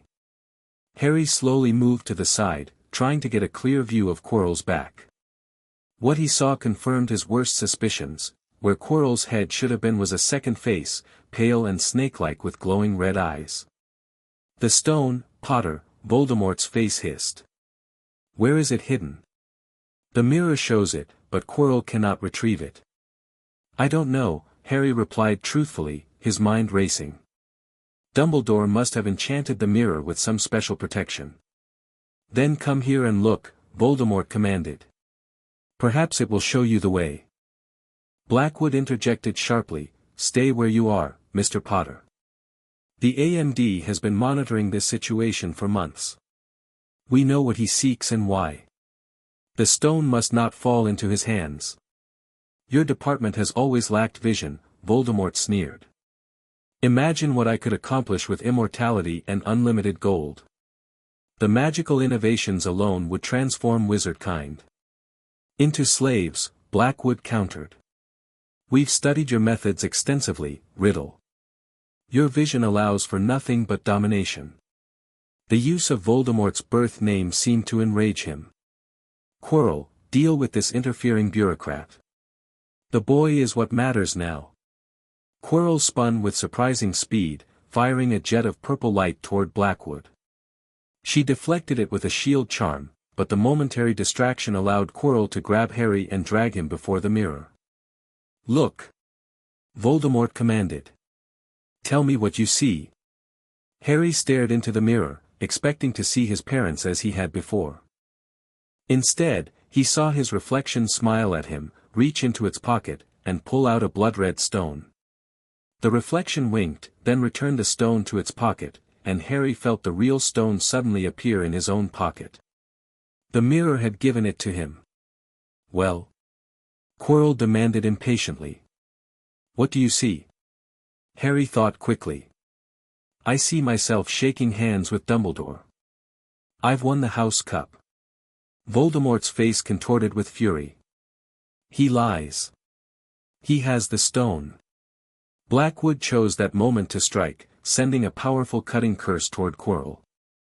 The professor dodged, but the spell grazed his arm, drawing blood and causing him to release Harry. Run, Potter! Blackwood shouted, engaging Quirrell in a fierce magical duel. Harry backed away, but Quirrell shot a rope of flame that circled the room's perimeter, blocking all exits. Voldemort's voice rose above the crackling fire. Kill the woman, then take the stone from the boy. The duel intensified, with Blackwood demonstrating impressive magical skill. Her spells seemed different from standard ministry magic, more fluid, drawing on environmental elements in ways Harry recognized from Slytherin's teachings. The AMD clearly preserved ancient magical techniques alongside monitoring them. But Quirrell, empowered by Voldemort's presence, matched her spell for spell. When a powerful blast knocked Blackwood against a pillar, momentarily stunning her, Quirrell turned back to Harry. Give me the stone, Potter, and I may let you live, he hissed, advancing menacingly. Harry stood his ground, drawing his wand. You killed my parents, he said, his voice steady despite his racing heart. You'll never let me live. Quirrell lunged forward, hands outstretched to grab Harry. Acting on instinct, Harry ducked under his grasp and pressed his hands against Quirrell's face. Immediately, the professor screamed in agony. Where Harry's skin touched his, Quirrell's flesh blistered and burned as if touched by acid. Harry, realizing the effect his touch had, grabbed Quirrell's arm with both hands. The pain in Harry's scar exploded to new heights as Quirrell shrieked and tried to throw him off. Voldemort's voice screamed, "Kill him! Kill him!" But Quirrell's skin continued to burn and crack wherever Harry touched him. Through the haze of pain, Harry was dimly aware of Blackwood regaining her feet, casting some complex spell that created glowing golden chains encircling Quirrell's thrashing form. The professor's body began to crumble beneath Harry's grip, turning to ash as Voldemort's screams reached a fever pitch. Then, suddenly, a smoky, wraith-like form tore itself free from Quirrell's disintegrating body. It hovered momentarily, its red eyes fixed hatefully on Harry, before streaming toward him with terrifying speed. The wraith passed directly through Harry's body, sending waves of excruciating pain through every nerve. As darkness claimed his consciousness, the last thing Harry saw was Blackwood rushing toward him, concern etched on her face, and the philosopher's stone tumbling from his pocket onto the stone floor. Harry awoke in the hospital wing, sunlight streaming through tall windows. His body ached dully, but the sharp pain in his scar had subsided to its usual faint prickle. As his vision cleared, he saw Dumbledore sitting beside his bed, watching him with those penetrating blue eyes. "Good afternoon, Harry," the headmaster said pleasantly. Harry struggled to sit up, memories flooding back. "Sir." "The stone, Quirrell, Voldemort, calm yourself, dear boy," Dumbledore said soothingly. "Quirrell does not have the stone. Professor Blackwood was able to secure it after your rather impressive confrontation." "So she's really—" Harry began cautiously. "An agent of the Ancestral Mysteries Department?" Dumbledore completed with a slight smile. "Indeed. The AMD occasionally places representatives at Hogwarts, particularly when ancient artifacts like the Philosopher's Stone are present. While their methods sometimes conflict with my own, in this instance our goals aligned perfectly." Harry absorbed this confirmation. "And Voldemort?" Dumbledore's expression turned grave. "Gone, for now. Not truly alive, and so cannot be truly killed. He exists in a form between life and death, sustained through magical means that even I don't fully understand." He peered at Harry over his half-moon spectacles. "Though perhaps you have insights on that matter?" Harry hesitated, unsure how much to reveal about the diary in the chamber. "I think, he might have created something. An object containing part of himself." "Ah," Dumbledore said softly, his expression suddenly very serious. "You've discovered one of Tom's darkest secrets, then. Most impressive for a first year." "One of?" Harry asked sharply. "There are more objects like the diary." Dumbledore's eyebrows rose fractionally. "Diary? How interesting. I was speaking somewhat theoretically, but you seem to have specific knowledge." Harry realized he'd revealed more than intended. After a moment's consideration, he decided honesty might yield valuable information. "In the Chamber of Secrets. I found it, and the basilisk. Voldemort hid a diary there when he was a student. It contains something of him. The basilisk said it was a fragment of his essence." For once, Dumbledore appeared genuinely surprised. "You found the chamber? And communicated with the basilisk? Most remarkable indeed." He stroked his beard thoughtfully. "This diary is most concerning. It seems Tom was experimenting with soul magic even as a student." "Soul magic," Harry repeated. "Splitting his soul. A forbidden practice called a Horcrux," Dumbledore confirmed gravely. "By committing murder and performing dark rituals, a wizard can split their soul and contain a fragment in an object. As long as that fragment exists, they cannot truly die even if their body is destroyed." Harry felt a chill. This explained how Voldemort had survived the killing curse rebounding from baby Harry. "And you think he made more than one?" "It would explain certain inconsistencies in magical traces we've detected over the years," Dumbledore admitted. "But this is not a burden for you to bear right now, Harry. You've already done far more than any first year should face." Harry wasn't satisfied with this deflection. "Professor, Voldemort tried to kill me as a baby and again tonight. I think I deserve to know what we're facing." Dumbledore studied him for a long moment, seeming to reassess the boy before him. You are quite right, Harry. However, there are aspects of this situation that require further investigation before I can provide complete answers. I promise that when the time is right, you will know everything. Recognizing he would get no further information for now, Harry changed tack. What will happen to the stone? It will be destroyed, Dumbledore replied. Nicholas and I have had a long discussion and agreed it's for the best. But then, Flamel will die, won't he? Harry asked. He has enough elixir stored to set his affairs in order, but yes, he will eventually die. Dumbledore smiled. To one as young as you, I'm sure it seems incredible, but to Nicholas and Perenelle, it really is like going to bed after a very, very long day. After all, to the well-organized mind, death is but the next great adventure. Harry considered this philosophical view, remembering Slytherin's more pragmatic teachings about mortality and magical legacy. What about Professor Blackwood? Will she continue working at Hogwarts? I believe the AMD has reassigned her now that the stone situation is resolved, Dumbledore replied. Though I suspect your paths may cross again. She seemed quite impressed by your abilities. The implications of this statement weren't lost on Harry. Dumbledore was subtly acknowledging that he knew Harry possessed unusual magical knowledge and abilities for his age. Sir, Harry began carefully, when Voldemort's wraith passed through me, I felt a connection. Like there was something familiar about his magic. What does that mean? Dumbledore's expression became inscrutable. The night Voldemort gave you that scar, he may have transferred some of his powers to you, unintentionally, of course. That's why I can speak Parseltongue, Harry concluded, though he knew this wasn't entirely true. His Parseltongue had been cultivated through years of practice with Slytherin's guidance and Emerald's patience. Perhaps, Dumbledore agreed. Though magical talents are complex things, rarely attributable to single causes. Their conversation was interrupted by Madame Pomfrey, who shooed Dumbledore away so Harry could rest. In the days that followed, Harry recovered quickly, reuniting with Ron and Hermione and sharing edited versions of his confrontation with Quirrell and his conversation with Dumbledore. At the end of year feast, Gryffindor won the House Cup after Dumbledore awarded last-minute points for their adventure, much to the Slytherins' dismay.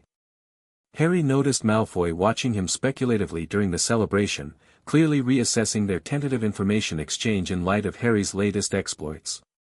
As the Hogwarts Express carried them back toward London, Harry reflected on all he had learned and accomplished in his first year. He had found another of Slytherin's chambers, befriended a basilisk, discovered a Horcrux, prevented Voldemort from returning to power, and gained insights into the AMD's operations, all while maintaining most of his secrets and forming genuine friendships with Ron and Hermione.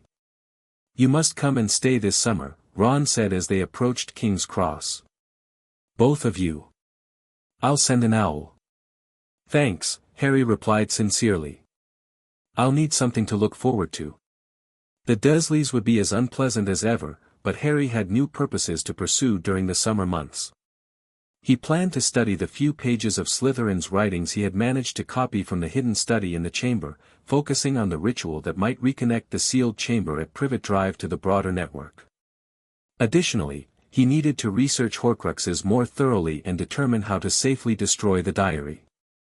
And somewhere in the background, the AMD would be watching, waiting to see what Harry did with his unusual magical knowledge. As the train slowed and platform 9 3/4 came into view, Harry smiled slightly to himself. His second year promised to be just as interesting as his first, and this time, he would be better prepared. Chapter 3, Heir of Two Legacies Focus, Confronting Voldemort, Reconciling Harry's Conflicting Values and Mentor's Challenge Types, Large-Scale Threats, Moral Dilemmas. Emotional stakes. Harry discovers Quirrell/Voldemort's plan but understands it differently due to his training. Harry struggles with revealing his knowledge and abilities versus maintaining his cover. A representative of the Obscurus office confronts Harry, revealing they know about his connection to Salazar. Harry is offered a place in their ranks in exchange for Salazar's knowledge. Harry faces a crisis of loyalty, Salazar's teachings versus his parents' legacy. Voldemort attempts to use Harry's connection to Salazar to persuade him to join forces. The Obscurus office makes their move to seize the Philosopher's Stone for themselves. Harry must navigate a three-way conflict between Voldemort, the Obscurus office, and protecting the stone. Harry reveals some of his abilities to Ron and Hermione when forced to save them. Harry confronts Quirrell/Voldemort with magic taught by Salazar that surprises everyone. The confrontation awakens something ancient in the castle itself. Harry ultimately rejects both Voldemort and the more extreme aspects of Salazar's philosophy. Dumbledore arrives to witness the aftermath. Now acutely aware that Harry is not the boy he expected, Harry and Salazar have a heart-to-heart about the future and what it means to be a true Slytherin versus following dark paths. The end. Thank you for watching this video. Please be sure to subscribe to our channel and like this video.